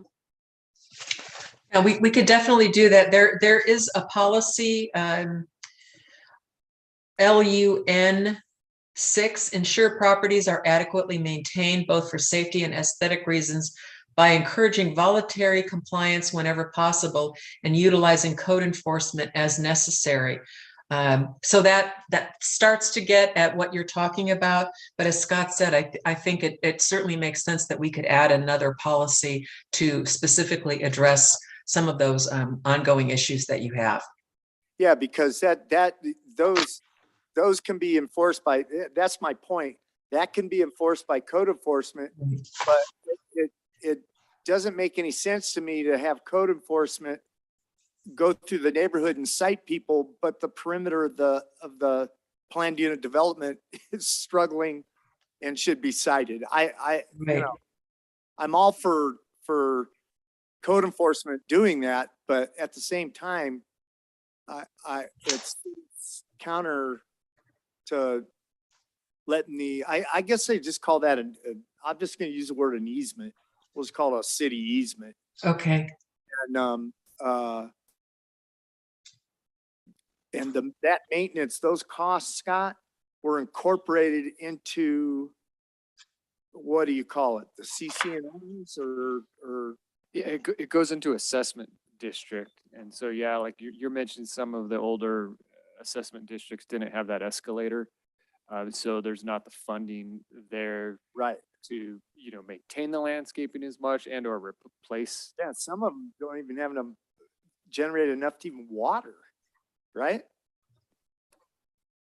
Yeah, so if we could incorporate something to try to rectify that. As a technicality, is that something when we bring up comments like this, which that's a good comment, looks to me like objective, goal number 5, objective O, LU04, it's like right in that area. Then we just to be technical, then we'd add more objective as another point to eventually be looked at and voted on and brought into the full element of this land. Yeah, this is perfect feedback because what we plan to do with these goals and policies and the land use map itself is to finalize it in the coming months, start the environmental impact report, and then bring it all back to you as a final product. And then, yeah, you could make sure that we incorporate some that are more specific to addressing the city landscaped areas. So yeah, we could definitely incorporate another policy, and then that will set the framework for the legislative body of the city to do something about that, since it's now incorporated in our general plan. So right now is a good time to go over a few things that I think. Oh, yes. Yeah, Okay. that's what we want to get your feedback. So yeah, one more thing with what I just said. Doug told me that the maintenance on those LMADs is contracted out, which I knew that, but that they have to pay those people prevailing wages. I mean, that seems awfully expensive. So I understand if that's the case, that really makes the maintenance of them LMADs, it's got to make it pretty expensive. I think our deputy city manager could probably better speak to that requirement, but I know they're working on a city facility. I'm actually not sure. I'd have to get back to you on the prevailing wage, but it wouldn't surprise me if that was the case. Okay. There's one thing that we mentioned Caltrans, that with that big old corridor that goes right through our city, we have the ugliest fencing along our freeway for our city that I think I've ever seen. Chain link fencing. Every other week, somebody goes right through it, plows through it. And you go down below, and all these cities have these beautiful sound walls and with custom concrete stamping that show a personality for the city. You know, like, why can't we have a wall from Caltrans with a nice thing that says a great place to live, work, and play? You know, I think that when people drive through Victorville, that is ugly. That is really ugly, but I understand that that's out of the city's hands, I guess. Well, no, that's a good point. I mean, would you add to it the landscaping, those Caltrans areas? Yeah, and I understand a sound wall wouldn't be good. It would block the mall, vision. But I've seen highways down below where they have wrought iron fencing, you know, so you can see through it. You know, just something nicer for Victorville. Yeah, that's something that definitely appropriate to put in the general plan, so we can explore avenues to improve the aesthetics along the freeway. Another thing is, yeah, we wanna get trees, and I'm all for that, but seems like it, again, that's counter. The state wants low water landscape. You know, if you go down to Palm Springs, everything's beautiful. And I always wonder, why do they get away with all that grass on the street when they're making us do desert scape? You know, I think I love seeing trees. I understand they lift sidewalks and stuff like that, but you know, the builders are using rockscape now. And so, you know, I think some more greenery would be good. That's appropriate, yes. Landscaping that's appropriate for your environment. And it doesn't have to be sterile. There are really beautiful things that you can do for a desert environment. So that's definitely something that can be, that's one of the benefits to putting together something like an overall citywide plan for your landscaping, so that the city can put in landscaping that is an example to developers and to private property owners for the kind of landscaping that can be very attractive and that can provide some shade, but that is appropriate for your climate. Okay, then one other thing, we have a lot of utility overhead utility corridors in Victorville, power line, and down below where I grew up in San Dimas, there's one that goes right through the city, and it's beautiful. It's been turned into like a park with a walkway down it. And the ones we have are just collecting trash. People are dumping trash in them and they look terrible. And they're even fenced with gates and they just tear down the fences and gates. It would be great to have some of these walking paths. We could really tie a lot of Victorville together with walking paths through developing in our utility corridors, at least the overhead power line ones. Yeah, and we'll touch more on that. Yep. Yeah, I even have a photo in here to show you. Okay. I'll be quiet. You're absolutely right. And oftentimes they're just left not, there are obviously plenty of opportunities, and oftentimes you need some funding for it, some grants, but grants are often available, and oftentimes you can work with the utilities themselves. And it's really a valuable opportunity that many cities overlook. And so we've definitely included that. That's one of the key, kind of a key foundation, and I'll show it to you on the map in just a moment. Okay, and then one last thing in regards to that, some cities down below have massive commercial nurseries under the utility corridors. Now I know that's not a place for everyone to walk, but that looks better than trash, you know. That's a good point. And Patricia's going to go over kind of the areas where we designated these walking paths under the utility corridors. Okay. All right. Thank you. Making sure that there's allowable uses such as nurseries would be beneficial as well. Yeah, we don't have that right now. We haven't included that, but that's definitely something, getting this kind of feedback, that's a good idea. We can include that as an allowable use in the land use element for those utility corridors. Does LA Department of Water and Power and Edison, do they have a say in that? Do we have a say in it? Is it just their property, or is it public property? It's a mixture of property they own outright, or it's just an easement that on somebody else's property. Yeah, and they're both different organizations which have their different standards on what you could put in it. We've had more success with Southern California Edison, but yeah, it is something we're looking at. Okay, thanks.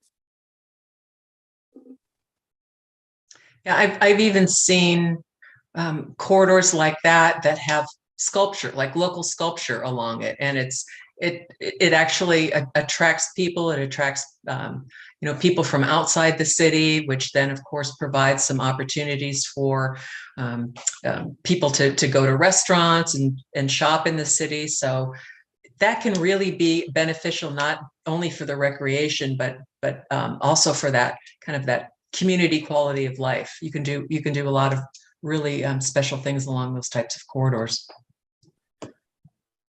I just keep thinking of other things. Okay, so I've been to me and my wife frequent a lot of blues festivals and stuff like that. And there are some beautiful amphitheaters in Southern California. There's the most recent one we went to was in Paso Robles. And parks are really a thing with me. I'm really all for parks, but I think it would be great for the city to have, and I know we have the fairgrounds, okay, but that's old. But I think it would be fantastic to have a park with an amphitheater where we could hold events, not just regular ones, but not, decent sized events with, say, an adjacent swim park. And I just think that would give our youth a lot to do. It would attract a little bit of tourism. And with a little work, you can start getting some decent entertainment that wants to come. And there's a lot of entertainment that commutes from LA to Las Vegas, and they would have no problem. I've talked to some of these blues artists, and they have no problem stopping in Victorville to do a show. Sure. So I think that would be, and I think I've talked to Jonelle about that before, a dog park even. So, okay. Great. Any other Yes. Okay. Patricia, can you hear me? Yes. So for objective D under mixed use, mixed use in the city, I know it says expand and encourage opportunities. And just as like a comment, I find it really hard to do this when you're trying to add something on an empty lot that's already near a built area. But if that was to happen, would objective O be applicable to it, where you are limiting the physical and visual characteristics of the building that's going to be built? Because I know in some areas where we have had development near residential areas, there's like large walls that or buildings that go above the residential area, and it just is not aesthetically pleasing, and you can tell that there's a difference. It doesn't look like it was included in its actual planning. It looks like it was just added, which it was. So I think if that was to happen, I think O should be applied when adding into already built-in areas rather than starting over on a brand new development. Okay, let me go back to O. Whoopsie, I went too far. Okay. So not just protect existing developments, but also incorporate this as part of new development. Yeah. Okay.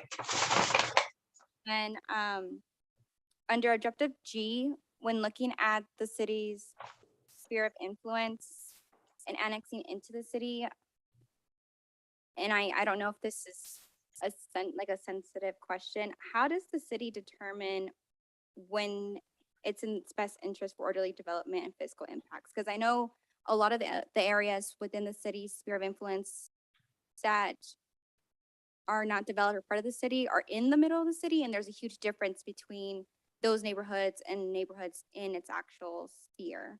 Like the roads are horrible, there's no sidewalk. So I guess if there's a standard for determining that, or if I don't even know if we should put a standard on it, but I'm just kind of curious to see what determines that. Because if that's the case, they may never be annexed into the city.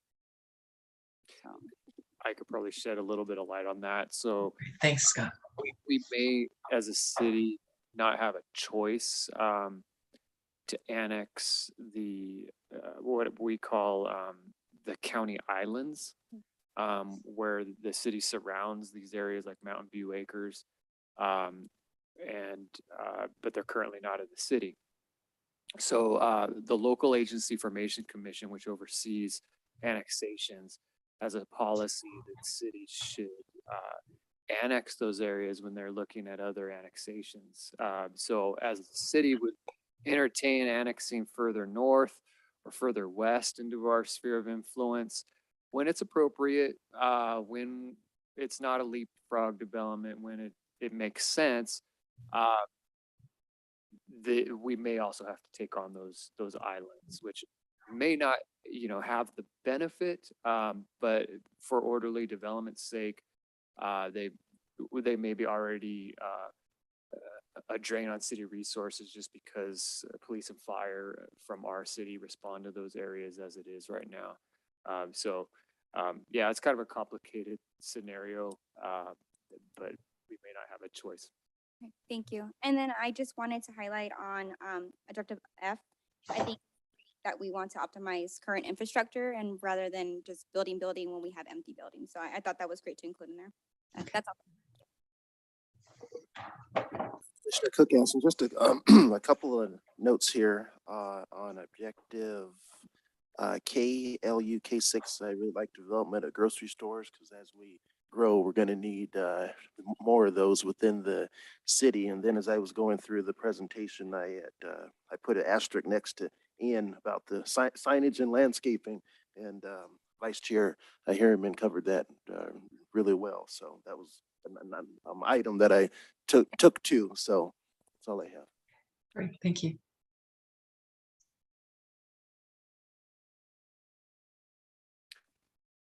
Okay, I think that's it for now. We can move on to the next portion. Okay, great. Okay, and here is your draft revised land use map.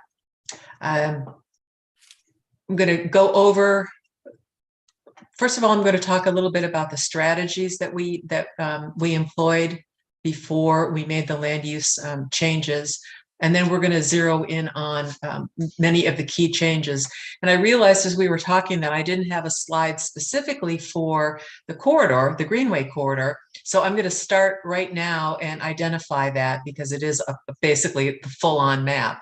So your utility corridors follow, this is the major one along here. If you can you see my cursor moving? Yes, we can. Okay, great. And then there's another utility corridor here. So, and then you can see this is the Desert Gateway specific plan, which we'll be talking about in a few minutes. And the Desert Gateway specific plan has a green, already has an open space corridor. So it would be connecting to that and then obviously moving out into future open space, Greenway open space. And it ties in with your other Greenway areas. And so this is what we were proposing. This corridor was wasn't identified as a corridor. It even though the property is owned by the public institutions and it won't be used for residential or commercial, it was designated that way. So all of the property along it was designated consistent with the adjacent property. And since it's not going to be developed anyway, we thought it would be really important to identify this as a Greenway corridor. And then it's very obvious, it's very evident. And then when you go to apply for grants for it, your land use element will have already included it, will have identified it, and will have some goals, policies, and objectives to support it. So ideally that'll be helpful. And it's a good visual too for folks to be able to see what a resource you have. I know right now it oftentimes has trash and is unsightly, but if you think about it as the resource, which you've talked about, it really jumps out as a real benefit to the community. So I just wanted to point that out because I don't have I have a separate slide that discusses it, but not a separate slide that shows it. So I'm going to jump into the land use element here. One of the things that we did that's a little bit different from your existing land use element is we added some terminology. We added, you're used to density, which is number of dwelling units per acre. And that is a way to kind of identify and control the amount of density, the amount of residential units per acre. So intensity is also a measure of development, but it is for non-residential. It controls the intensity of development on a lot. If it's a ratio between total gross square footage of all buildings on a lot or all square footage on the lot by the total land area of that lot.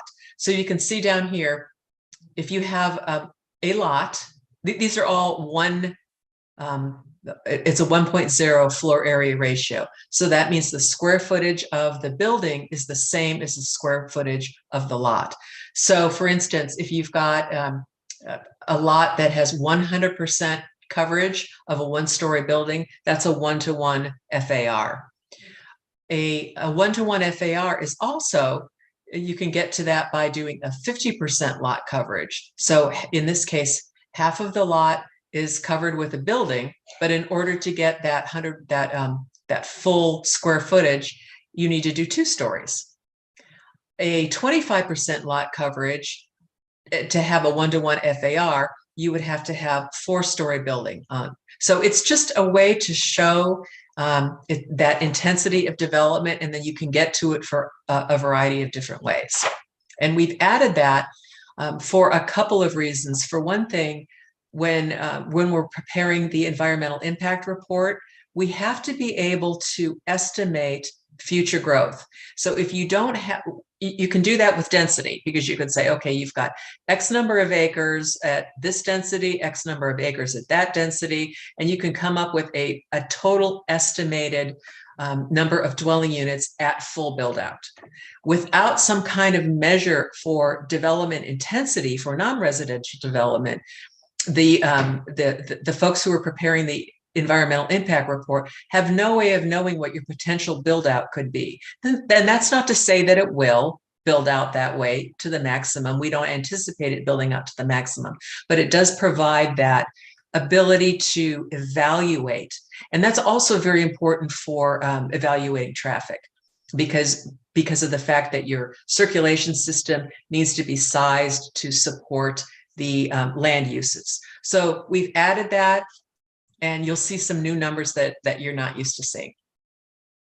So I want to talk a little bit about the residential land strategy. Some of this is a little bit duplicative to what we talked about in the goals, objectives, and policies, but I'll just go over it very quickly because it does set the stage for what we did on the land use map itself. We expanded residential land use designations to provide additional housing opportunities to meet that wide range of needs. And that's where I was talking about like that missing middle. Also to support the anticipated growth, both the trend of growth in your community and also the anticipated growth that has to be supported by the housing element. And again, coordinating with the housing element to provide those designations to accommodate your RENA. And then also encouraging residential infill in those core areas of the city to make better use of your existing resources. So on that encouraging residential infill before expanding into the less developed areas, it does promote sustainability, obviously, mitigating those traffic impacts, trying to encourage development within the areas of the city that are already developed, supporting that active transportation. You don't have to go as far to go to a grocery store or a shopping center or an entertainment venue. It does make more efficient use of the city resources and infrastructure, and it does provide that opportunities for additional housing types. So what we did, the revisions to those land use designations to implement the strategy and the goals, objectives, and policies, we added one new residential land use designation. We changed the name and the lower end of the density range of another land use designation, and we added a new low density residential infill housing overlay. And I'll go over that. So this table shows, here you see in the gray the existing, and then here in this aqua color, the proposed. Your very low density residential with a density of 0 to 2 dwelling units per acre, that didn't change. It's apples to apples. Low density residential, your density of 0 to 5 dwelling units per acre, that also remained the same. What we did is we added low density residential infill overlay, and that density will allow up to 9 dwelling units per acre if certain requirements are met. And otherwise it would allow up to 7 dwelling units per acre.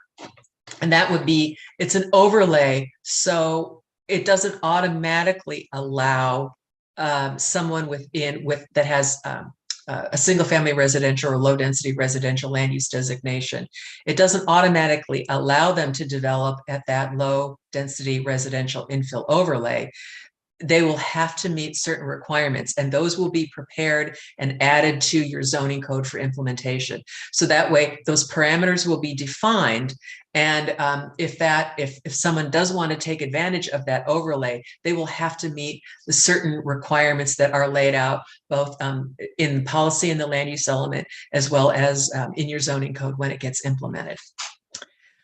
You have a medium density residential land use designation right now of 8 to 12 dwelling units per acre. So between your existing, there's a gap between the 5 and the 8. What we're proposing is we're renaming your medium density residential to low medium density residential. The density would be 5.1 to 12 dwelling units per acre. So it allows more housing products, housing types in that low medium density residential. So the name changed and the lower end of the density range changed to provide that more variety. Your existing high density residential is 12 to 20 dwelling units per acre. We are renaming that to medium density residential, and it would be, but we didn't change the density. So that would be still 12 to the 20 dwelling units per acre. And the reason why we did that is because we added a new high-density residential of 20 to 30 dwelling units per acre. You don't have that now, and that was necessary to accommodate that default density for affordable housing, your housing element that was just adopted. That's your state law. I don't know if you recall this or not when you saw the housing element recently, but state law does require a default density of 20 dwelling units per acre and above in order for the state to consider land uses available for low-income housing. So that's why we added that. You have an existing mixed density residential of 1 to 15 dwelling units per acre, and that's in just, I think, 1 or 2 very specific areas of your city. That did not change. The only thing we did was change the acronym. So it's now MXDR because we changed your medium density residential to MDR, just to be consistent. Okay. Would you like me to pause after each one of these, or should I go through all of them and then we can stop and chat about it? Look, I think we can keep going, right? Okay, great. Yeah. Yes, that'll work. So I want to talk a little bit about the proposed mixed-use land use strategy. We added several mixed-use land use designations to provide housing in proximity to resident-serving uses and close to transit. And I mentioned before, it does provide greater flexibility in the types of uses to allow the city to be responsive to market changes.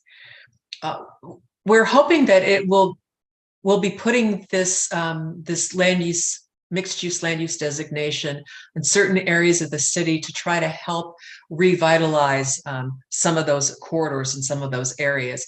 We're hoping that that flexibility will kind of prompt people to take those properties that have already been developed and maybe not a whole lot has gone on over the last several decades, to say, oh wow, we've got an opportunity now to do something that we didn't have before, and hopefully it will incentivize that revitalization.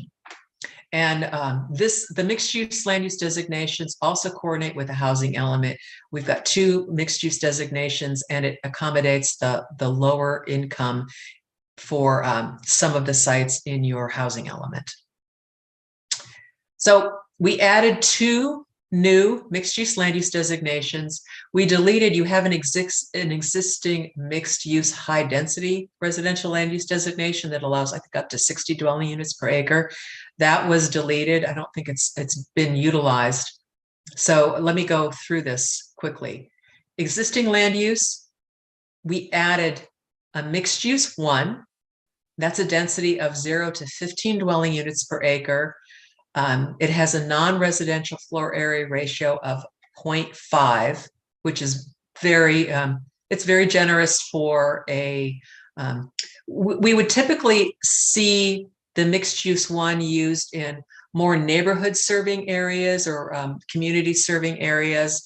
The density of 15 dwelling units per acre, that'll allow townhouses. It may allow some low intensity apartments, some of that missing middle, courtyard housing, that type of thing. And then it would provide the opportunity for more local and community serving uses. The mixed use 2 has a density of 15 to 30 dwelling units per acre. So that will accommodate that 20 default density that's required for state law. And it has a non-residential floor area ratio of 1 to 1. So we're anticipating more community to regional serving. General commercial certainly would allow higher density. And because it would allow that a greater intensity of commercial development, we're anticipating that also would be a good location for things like apartments and because the density is factored across an entire development, you could have lower density residential in some areas of that property and then to higher density residential. So you can have a mix of intensities, affordabilities of residential development, a little bit greater than you can here. and supportive of more of a community and regional serving commercial. This mixed use high density residential was deleted. And I'll show you where those are on the map in just a couple minutes. Revisions to the commercial land use designations. We deleted the office professional land use designation. It's rather limiting. We redesignated those OP designated properties to other designations. Many of them were redesignated to that mixed use one, that lower intensity commercial, which would be more consistent with an office professional, but it does allow greater variety. You know as well as I do now, especially with COVID, a lot of folks, office uses don't necessarily need those buildings. They don't necessarily need to go in. A lot of office uses are being done online. And so a land use designation that limits you to office really is not going to promote some revitalization of some of those areas or infill development, whereas using the mixed use can do that. You can have your office where it's necessary and where it's desired, but you can also have some other residential to provide for more housing. We retained the general commercial land use designation. We did add some allowable uses to reflect some trends that would be valuable in the city. And then we added the floor area ratio to that. So for the, let's see, what did I do? And the floor area ratio is a 2-to-1 floor area ratio. So that will accommodate higher intensity general commercial uses, things like hotels and that are more likely to be higher intensity just in terms of square footage than, say, a shopping center or a big box, something along those lines. And then we are recommending an opportunity to exceed that floor area ratio if necessary, and that's something that can be defined in your zoning code, but it is allowed in the land use element. Let's see. The industrial, we kept your industrial land use designations. You have a light and a heavy industrial.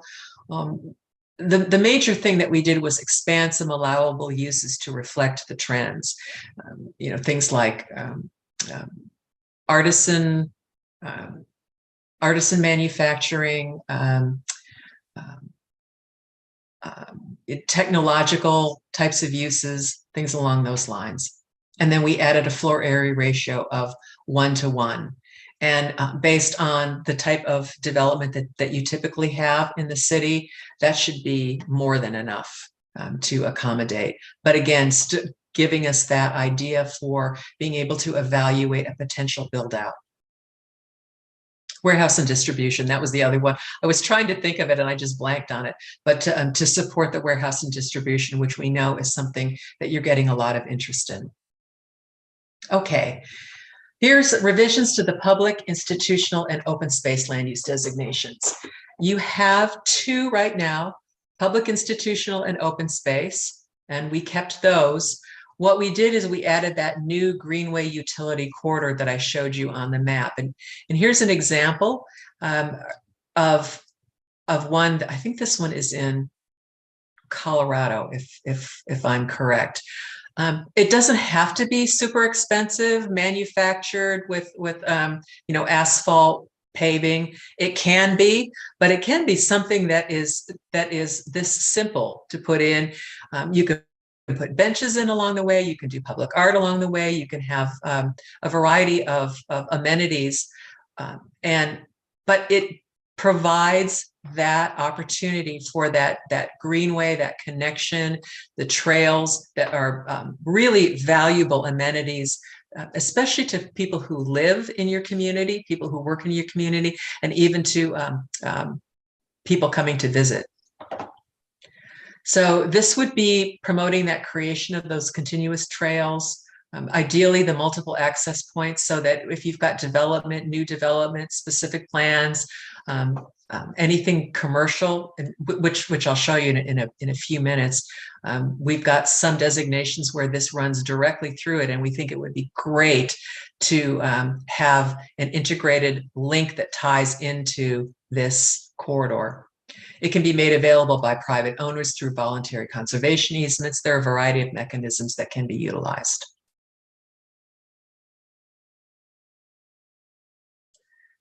And we also added a health and wellness overlay. And so this is a discussion of both the strategy and the land use designation. We talked a little bit about it at I believe it was the second workshop. Pardon me. The intention is to promote health and wellness for all segments of the community, and that's both local and regional serving. Again, trying to support Victorville being that regional draw, regional center for Victor Valley, including those who are ill, those who are aging, and also for health conscious individuals of all ages. It applies to existing and proposed hospitals and medical facilities in your city currently. It would allow a full range of medical uses and specialized medical care, but it would also allow complementary uses, restaurants, grocery stores, some appropriate support retail, gyms, fitness studios, that linkage to the recreation trails, any of those kinds of uses that could support both helping those who are infirm and also to support that health conscious community. We would also allow a range of housing to be integrated in the development, and that can be housing for seniors. It could be special care facilities, but it could also just be residential units for maybe people who work at or in around the hospital area. We're also anticipating, and this is something, these health and wellness overlays are you're kind of on the cutting edge of that. They're starting to develop around the country. There are several in Southern California, but as I said, you're kind of on the cutting edge of that. And one of the opportunities is for that health and wellness overlay to also function as a sustainability hub. You can promote active transportation. It can demonstrate a green infrastructure, have some enhanced open space, electric vehicle charging stations, anything that could really support the sustainability as almost like a demonstration of things that can be beneficial and helpful to the community and community's health. The thing about it is it would require an integrated development via a plan unit development to utilize that overlay. So it is an overlay over land use, existing land use designations. And I'll show that to you in just a couple of minutes. The density is the 20 to 30 dwelling units per acre. So it could certainly accommodate low income, moderate income families. We're anticipating a little bit higher density. What we don't want to see is single family residential development in this overlay. You've got plenty of room for that in other parts of the city. We're really looking for a higher intensity of residential development for folks who would really benefit from this health and wellness overlay. Floor area ratio of 2, again, it could be modified based on approval of an implementing plan unit development. But just for the purposes of evaluation, we're anticipating 2 would probably be adequate. And then let's see where we are. Okay, let me finish this up and then we can stop. Finally, what we're proposing is you've got an existing Desert Gateway specific plan. So we're proposing to repeal the Desert Gateway specific plan, and that would be for all of the land that's both within the city and in the sphere of influence. That Desert Gateway specific plan has been in place since 2009. There has not been interest in developing it as it is proposed. There has been a lot of interest, or some interest anyway, in developing it, like for warehousing and distribution, some light industrial uses, especially because of the location. And so there was a previous land use plan that really supports the kind of interest that you're getting in that area. So we're recommending that it be repealed.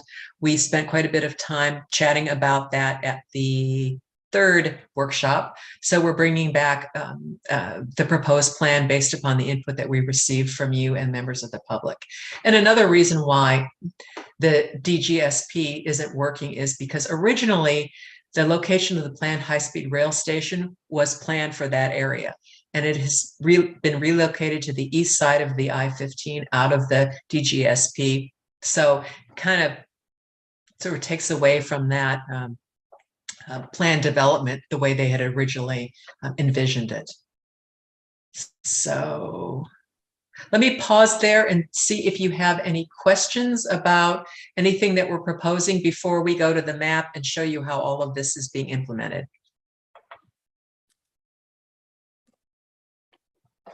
Any questions? Or should I just move? Should I move on? Yeah, I think we can move on. Okay, great. So those changes to the land use map were to implement the visioning, goals, objectives, and policies from the community input and the planning commission direction. Again, to implement, support the housing element, to support the current safety and EJ elements and the other elements and their plans. So you probably will want to refer to this slide. My understanding is that you do have the slides printed out, these slides printed out. This one you hopefully will be helpful to you as we go through the rest of the slides, because we really touched the majority of the city. That there aren't too many areas that we didn't touch. The one thing that we didn't do is we did not touch any of the specific plans. So all of these things, these areas in purple are specific plans, except for this huge Desert Gateway specific plan.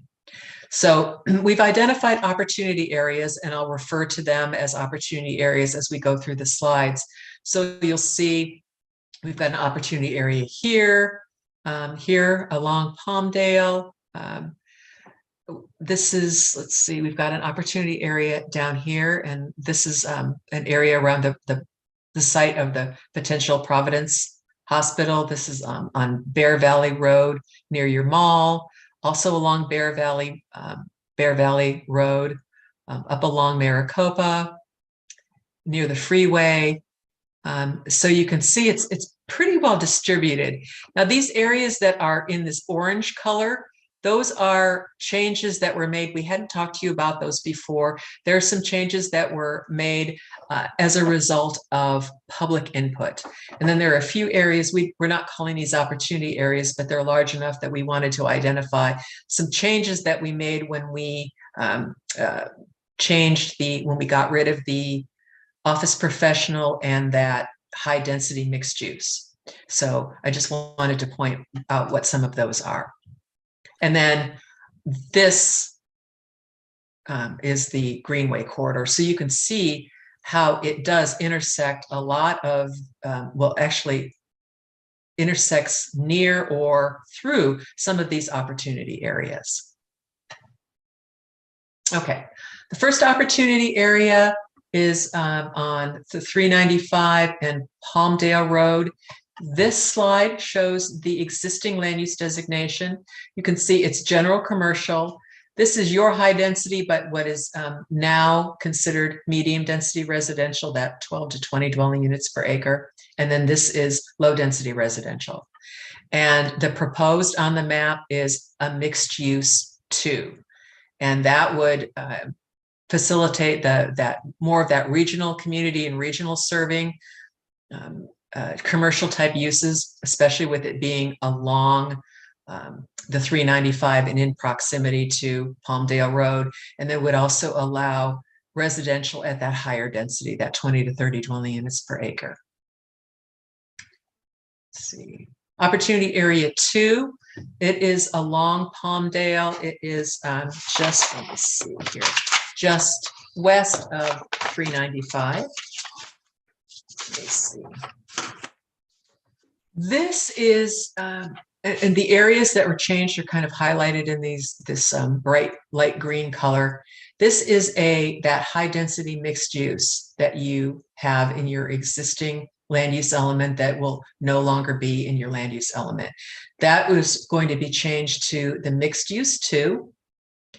And then this area, we did talk to you about this before. This is general commercial and medium density residential. Again, it shows as high on here, but that high is, the previous high is now your new medium density residential. And that area would be changed to the mixed use 2. Again, that higher intensity commercial, higher density residential.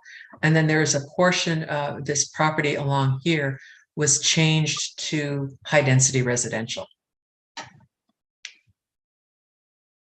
see. Opportunity area 3 is also along Palmdale, a little bit farther to the east of the 395. This would be a 12 to 20 dwelling unit per acre residential right now that is being redesignated to mixed use. So it could continue the commercial to the extent that the developer wanted to, but it could also accommodate a higher density residential. So a mixed use development in this area. Okay. Opportunity area 4, we presented this at the second workshop and we received a lot of input and direction from the Planning Commission. So we expanded what you saw before. This is the area on your existing land use map that is being designated and redesignated.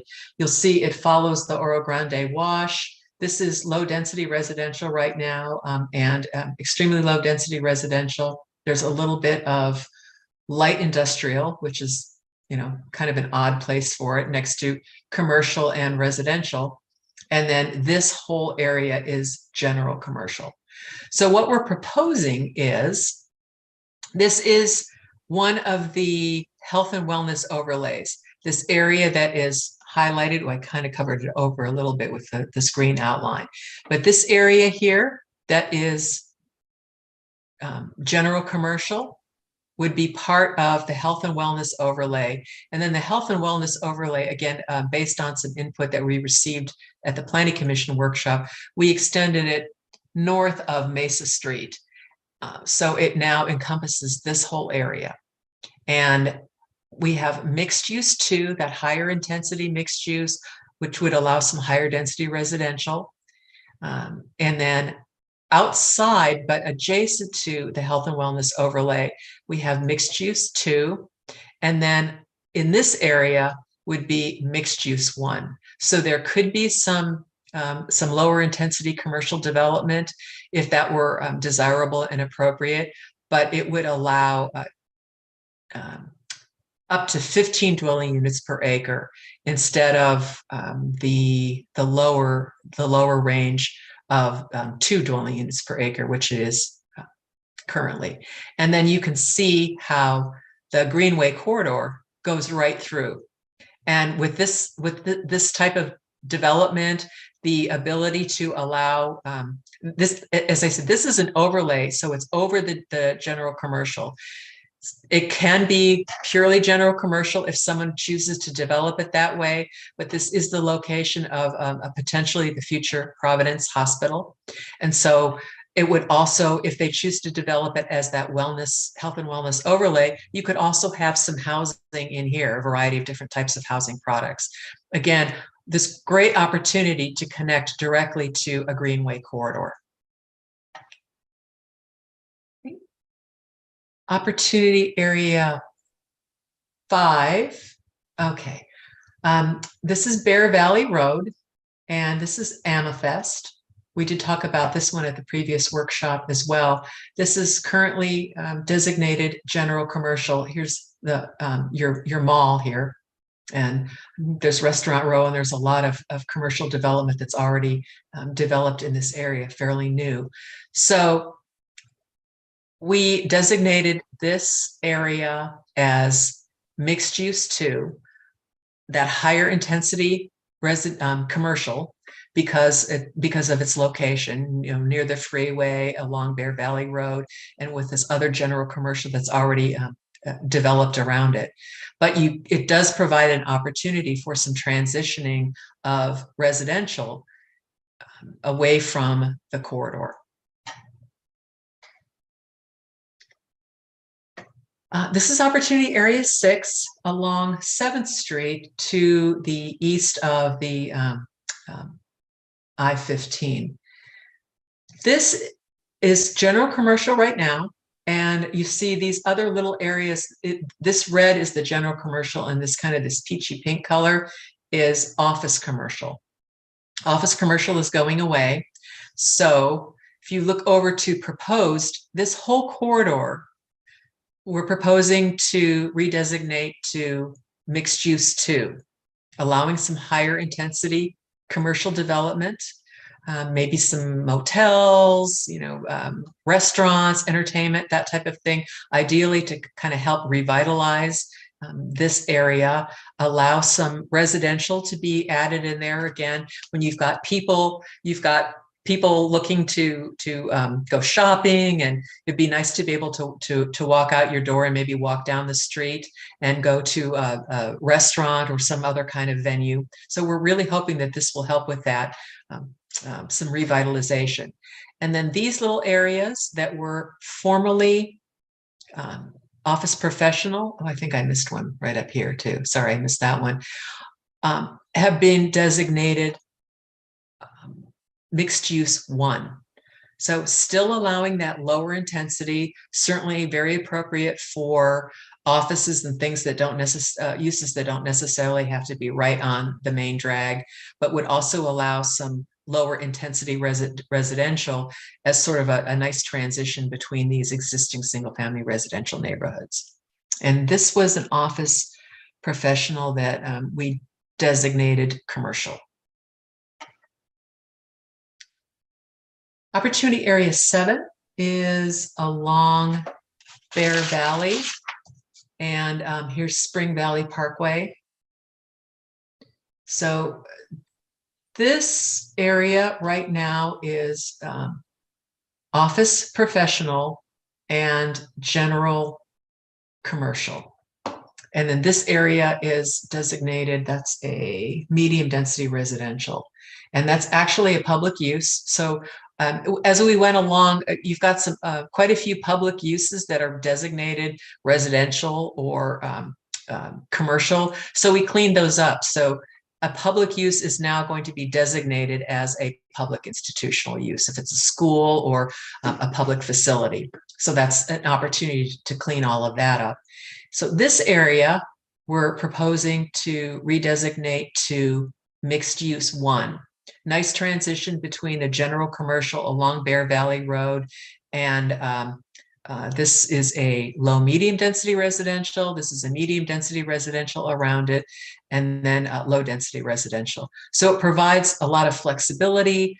People can put commercial in there. They could put residential or a combination. Opportunity Area 8 is also along Bear Valley Road. If I'm not mistaken, it goes between 5th and 1st Avenues. This is existing general commercial and office professional. And we are proposing that this area go to mixed use 2, more intense uses because of the location, and then ideally there would be some transitioning. More than likely you'd have residential as you transition to the single family residential. This area that is outlined in this this wide dashed area, that is the Desert Valley Hospital is down here, but we identified this entire area as a health and wellness overlay because we think that there's some opportunities. If the Desert Valley Hospital wants to expand, we've already identified that it certainly would be appropriate to expand there, and there may be some supportive services that would be really appropriate to go in that area. Opportunity Area 9, existing is this large area is office professional. And this is on, you've got Mariposa here at this little corner and Balsam Road. And I don't know how to pronounce this, Pahute, along the bottom. And this will be redesignated to general commercial. It's not getting much traction as office. And it just seems, because it's close to Mariposa and close to the freeway, it just seemed more appropriate for residential, for general commercial. Opportunity Area 10, existing. This is also let me see. This is the Victor Valley Global Medical Center right here. And it is designated office professional. Doesn't give them a whole lot of opportunities. And because you're up, you're right next to, I think this is the downtown specific plan. You've got open space over here, and undeveloped residential behind. We thought it would be a nice opportunity to make this mixed use, change the designation to a mixed use 2, and put the health and wellness overlay over it, which would provide them a lot of flexibility. They could expand the medical center. They could add some of those other types of supportive uses in and around the medical center, including some higher density residential. Let's see. And now Opportunity Area 11 is the Desert Gateway Specific Plan area. This, I just wanted to show you on the map. This is a large area right now. This is huge. And you've got a specific plan that was very detailed.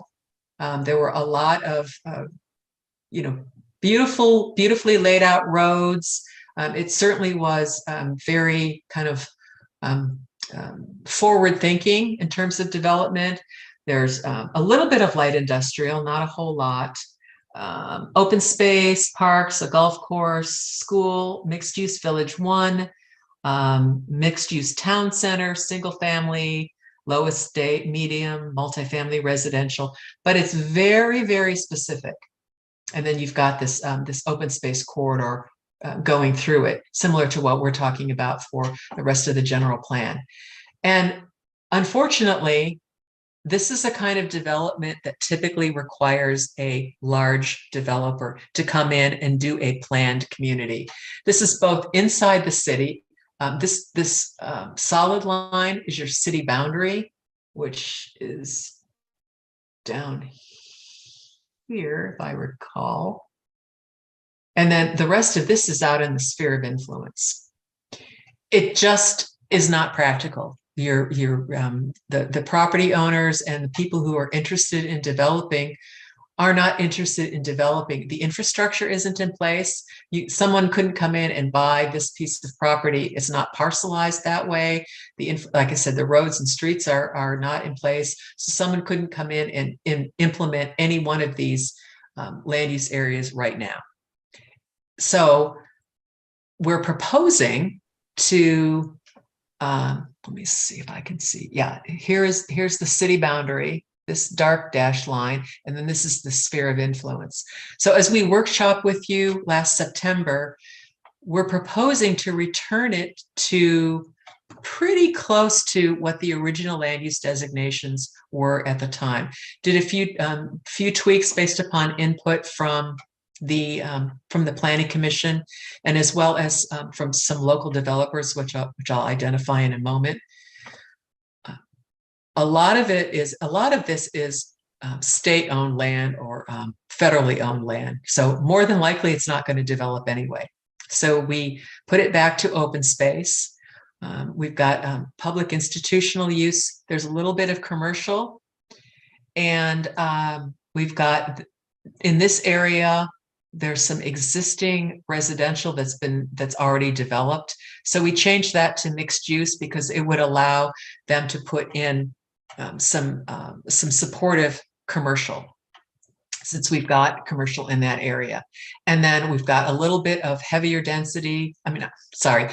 industrial here, And then this gray area is light industrial. And it just makes a lot of sense because it's right off the I-15 corridor.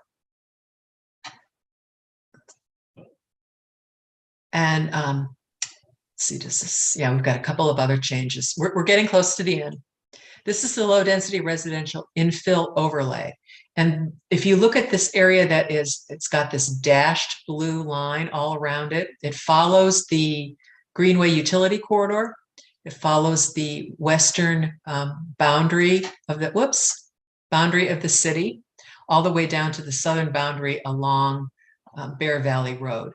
And what that means is it's an overlay. So the residential neighborhoods, more than likely the residential neighborhoods that are already developed, it wouldn't impact them. But where you've got these pockets of low density, and I think it's mostly low density residential in here. I don't think there's estate residential in this area.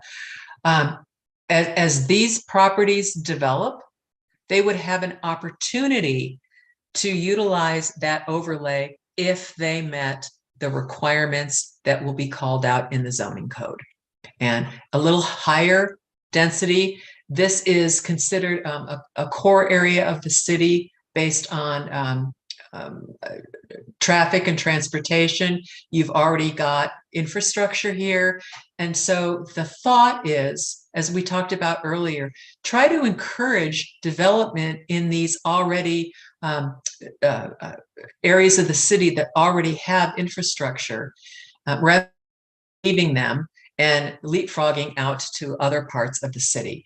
And the incentivization, it comes from that overlay by allowing up to between 7 and 9 dwelling units per acre, above that 5, or up to 7, up to 9, if they meet certain requirements. So that is the low density residential infill overlay. And then there are a few other changes. I'm not identifying them as opportunity areas because it's really more a matter of cleanup to address the couple of the designations that went away. So this was a mixed, this is in a kind of the southwest portion of the city. This was that mixed use high density. We've got office professional. Whoops, my little line jumped here. This one is also that mixed use high density residential, and then this is also office professional. And the proposal, I think I covered it up with a map. This would go to, we've got general commercial on either side. So we just filled it in with general commercial. This area would become mixed use 1, that lower intensity. This area would become general commercial, and this mixed use high density would become mixed use 1. Then we have some changes based on requests from the public, and I will identify what they are. If you've got particular questions about those requests, I'll defer to Scott on that because I don't know the specifics of the requests themselves. This is along 395 toward the northern end of the city. General commercial surrounded by light industrial and heavy industrial, and the request is to extend the light industrial farther south. And so that is what is proposed. This is also near Mariposa, and let me get what that cross street is because I don't. It's south of what was the Red Roof Inn. Okay, so it's on. This is Ottawa, correct? Yes. Yeah. Okay. And this is general commercial, and the request is for mixed use 1.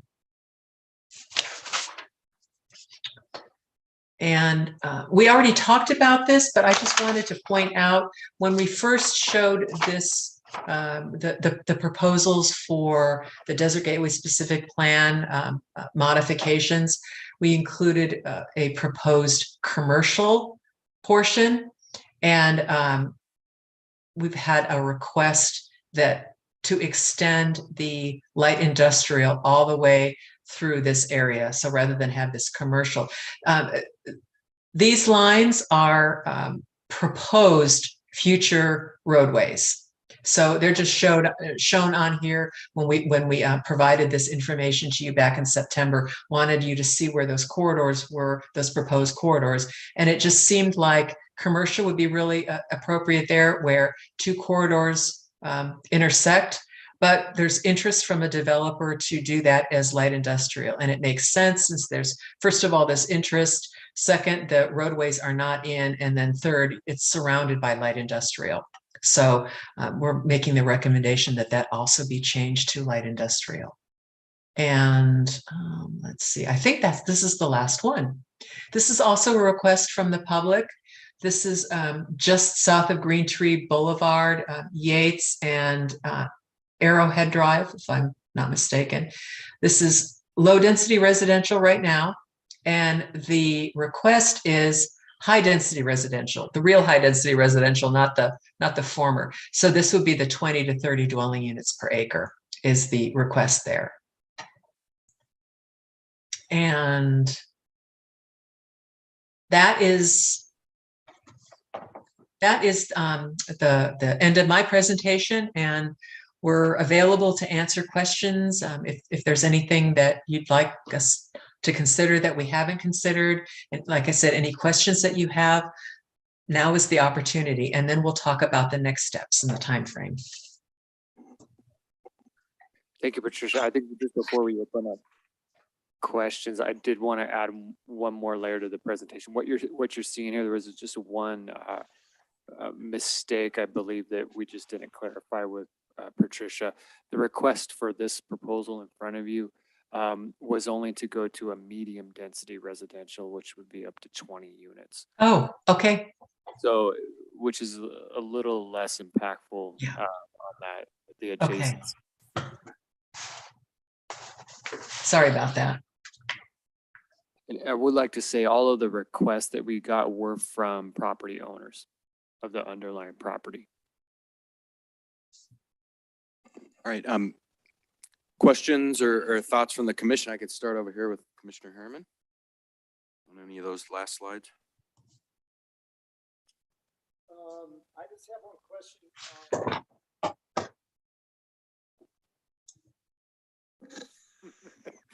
I have a question on,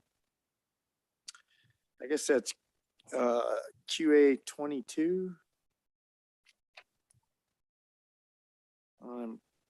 QA. Number, it's on, well, it says 53 under the square. So QA.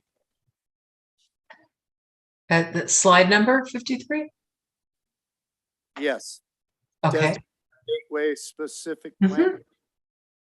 The is that high density I'm sorry, very low density area that's south of the airport. I mean the hospital, I'm sorry, Victor Valley Hospital. So it's between the Kemper Campbell Ranch and the railroad corridor to Green Tree East. If you go to the next slide, I believe, Patricia. Yeah, so in the, that area would fall within the infill overlay. So if it's just south of the Victor Valley Global Hospital, there's a right here. So there's a large, are you talking about the large area that's zoned for low density residential? This area? No, drop down one more. Right there, right there behind that big glob. That's Green Tree East, correct? Yes. Okay, so that is all zoned for low density housing. Yeah, I went and looked at that, Scott, and that area right there is such a beautiful place for some nice houses right there. So is that how we have that zone? Yes, it's zoned R1, which is minimum lot size of 7,200 square feet. However, with this infill overlay, the developer would have the option to do something more intense, up to 7 to 9 units. by right if they meet all the requirements of a forthcoming infill overlay ordinance. I mean, years down there, there's no, I've been over there, there's no infrastructure past Green Tree East. All the underground utility, there's nothing there. But it's right between the Kemper Campbell Ranch and you can see the Mojave Narrow, you know, it looks like a really nice place to put something to have in Victorville. Yeah.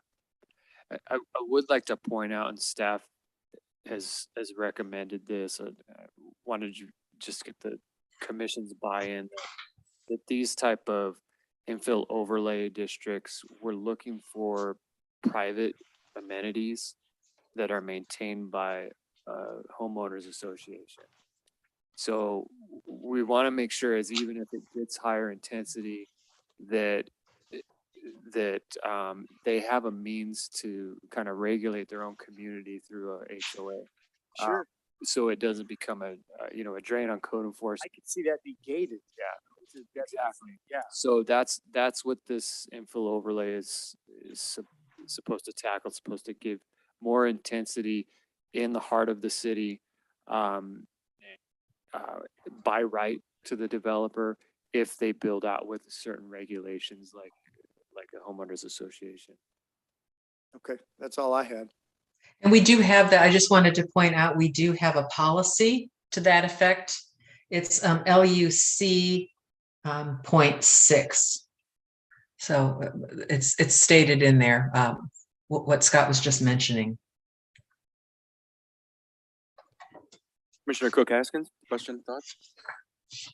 I have nothing. Commissioner Messon? Under the district gateway specific plan, and I'm not sure if this is the same thing that Vice Chairman is looking at, but all that area that's portioned open space, is there any chance for residential in the future? Should there be development and someone want to put a residential area in close proximity, since there is already the institution highlighted as well as a small portion of commercial? Yeah, so without giving a lot of planning side of what's going to happen in our northern sphere of influence, we kind of just we're adopting what the county currently has it zoned as. But over time, as we look further north and more of the utilities are that way, we would look at doing a rezone of that area when we actually annex into that area would annex into the city. So they'd have to do studies on, utilities and what, so on and so forth to drive that higher density. Thank you. And a lot of that property is owned by public agencies. When we worked on the housing element, we looked at a lot of commercial corridors and corners that were commercial, and we gave them the designation of a higher density residential or the commercial. If I remember right, it was like an either or scenario for a lot. And that gave a lot of flexibility to those property owners and could give us future need for demand in the city. Now with this one, we're looking at something that this city really hasn't looked at before, which is like more of a traditional mixed use zoning. We haven't seen that before, and we're seeing quite a bit through this presentation tonight. My question is, with this new mixed use, is that similar to what we did with the commercial and the higher density either or is there going to be standards to make it mixed use where if a whole mixed use corridor goes 100% residential or 100% commercial, is that okay? Or will standards to hold? Yes, the mixed use, and I apologize for not clarifying. The mixed use would allow a true mixed use development, but it could also be standalone commercial or it could be standalone residential. So it provides the greatest amount of flexibility, depending on what the demand is, trying to meet the market demand, as well as obviously first the needs of the city, and also be responsive to the market demand. We don't want to, if there isn't a call for a mix of uses on a particular property, we don't want to force it, but it provides the ultimate flexibility, really. So it is supportive of the housing element. So it's not really like we think of traditional mixed use where you're going to have commercial and office down on the bottom floor, the residential. No. And that's considered, that is vertical mixed use. So you've got commercial on the ground floor and then residential above. But, and you could do that if you wanted to, and it may be appropriate in certain, like certain corridors, maybe along 7th Avenue on a small piece of property. That may work out really well for them. But it would also allow horizontal mixed use, and that is you could have commercial buildings standing alone, and then residential development standing alone. And that's called a horizontal mixed use, to where the site itself is a mix of uses, but it doesn't have to be a mix of uses within a building. So then what is the difference with what we did on some of the other commercial zones with the either or high density or a commercial versus a mixed use, which is either or high density or a commercial? Does it just have to do with the number of dwelling units? Yes. You mean the difference between the mixed use 1 and the mixed use 2? No, what we did on the housing element, which gave us higher density residential or commercial on a lot of the what was existing commercial land. And it sounds to me kind of like the mixed use is kind of that same thing. And I'm just wondering what the main difference or purpose. It's not different. It's the same. It is what this does. This land use map implements what was proposed in the housing element. The housing element is a plan for your a plan for how you're going to meet your RENA numbers, but it didn't actually redesignate the land. So you identified certain properties on the map saying, well, this will be high density residential, this will be mixed use 1, this will be mixed use 2. This is actually the way that you implement it. These are the actual designations that will allow that to be implemented. So it's 100% supportive and implementing to what you've adopted in the housing element. Does that make sense? Yeah, that totally does make sense. Okay. So what we're looking at here is also commonly known as just simply a zoning map, right? The one that everyone hangs on their wall to see what the zoning is. It's the land use. The land use is oftentimes less detailed than the zoning ordinance, but the zoning ordinance builds on it. As a matter of fact, I think on the city's website, your land use and your zoning map are kind of one and the same. That's correct. Okay, thank you. Mm-hmm. Any other questions? And we need to open the public hearing for this one. Yes. Okay, let's do that right now. I'll go ahead and open up the public hearing in case there's somebody here that would like to speak or questions, or online. I have no speakers, either in person or online. Sure, come on up.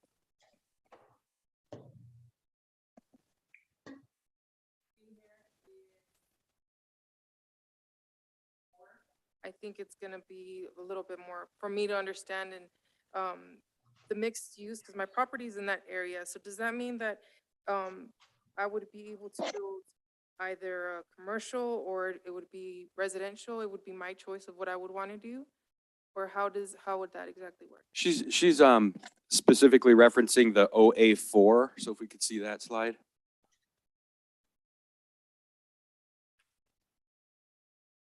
Okay.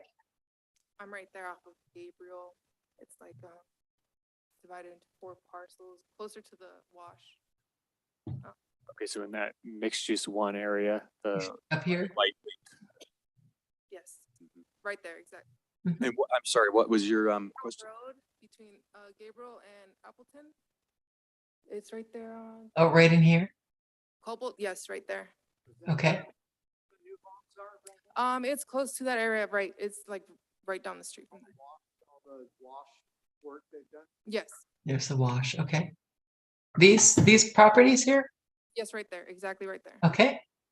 So exactly, I would be able to develop apartments in that area, or because that's what I'm understanding. I would be able to build apartments, or is that just commercial? What exactly would I be able to build on that property? Scott, do you want to? Sure. Yeah, I didn't know if Patricia wanted to jump in, but yeah, it's either you can if you want. So this would be the first step in designating this area as a mixed use, meaning you could develop it as commercial or residential up to 15 units per acre, or a combination of both on the same lot. Once the general plan is put in place, the city would then have to adopt a zoning ordinance for the mixed use one, which would have specific requirements on how you could build out those lots. Okay. That's just kind of a general overview. Okay, thank you so much. Thank you. Yes.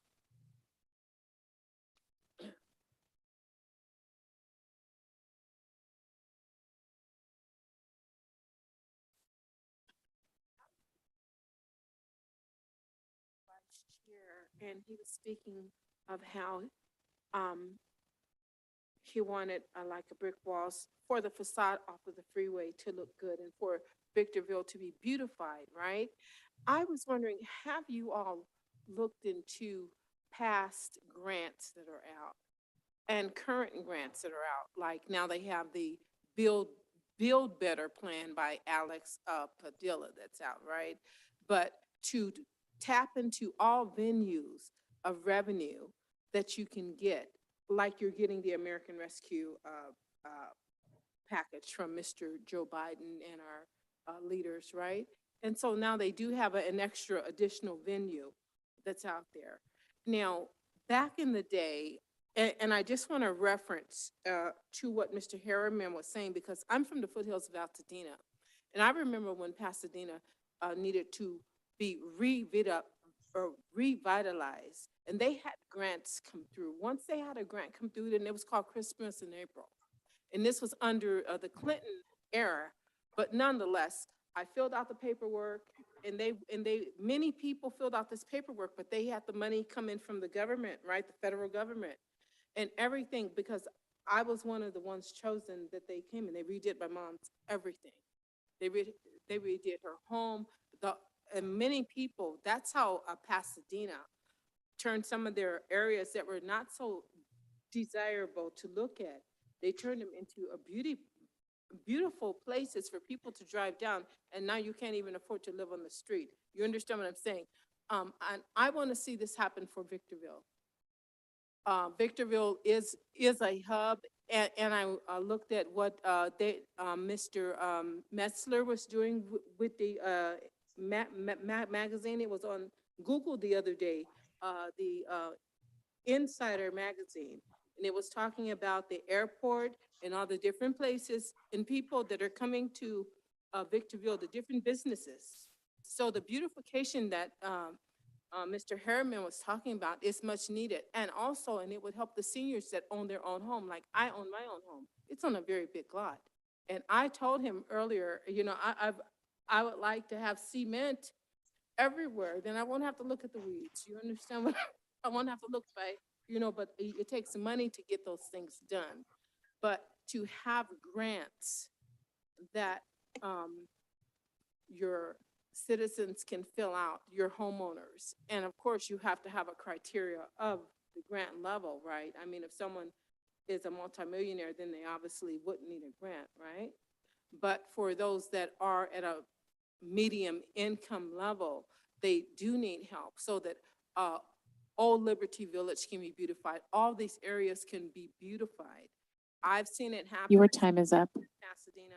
I've seen it happen in all the different areas. And just like the freeways that he was talking about, all those freeways. But see, something else can be put upon the 15 because you want to keep that mall in that area for them to see it as, you know, they're coming into the oasis of the Golden Key, oasis of the desert, right? And I'm hoping that maybe a casino. Your time's up. Okay. But that a casino will come too. Thank you for those comments. Were they doing that back in the day when there were redevelopment monies from the state? Is specific to like beautification improvements? Yeah, like she was saying, grants for homeowners to like she was saying, fix stuff. Well, we do have a program still that's funded through our CDBG funds that we get annually. but it's mainly for qualified residents up to like $15,000 to improve their own property, but nothing on a grander scale like we were talking about today.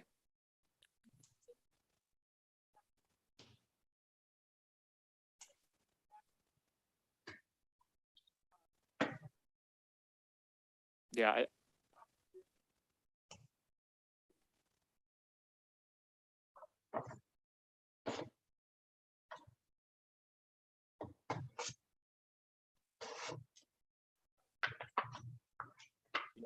I think that just the discussion that we had today, gets that ball rolling.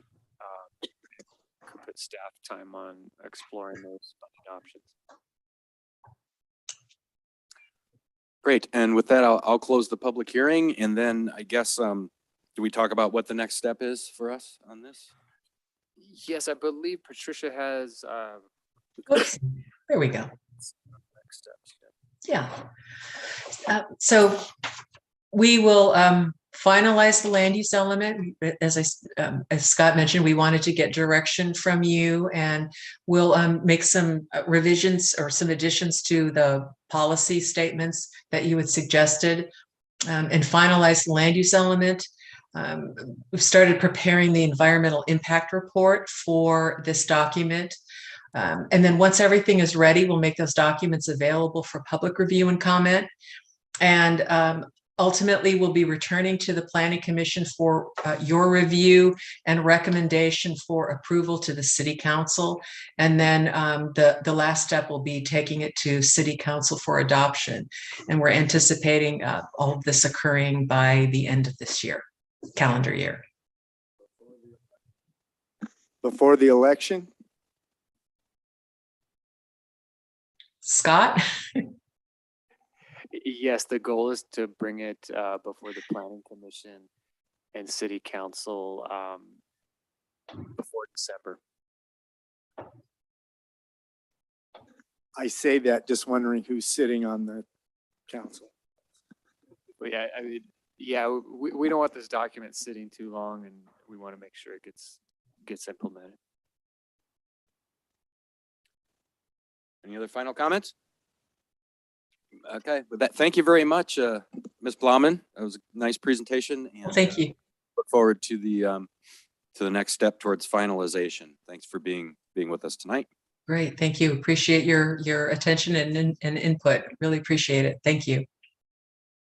So no action needed from the commission on this, right? Just a workshop. That's correct. Okay, so any final comments or adjourn, Commissioner Herman? Anything to report?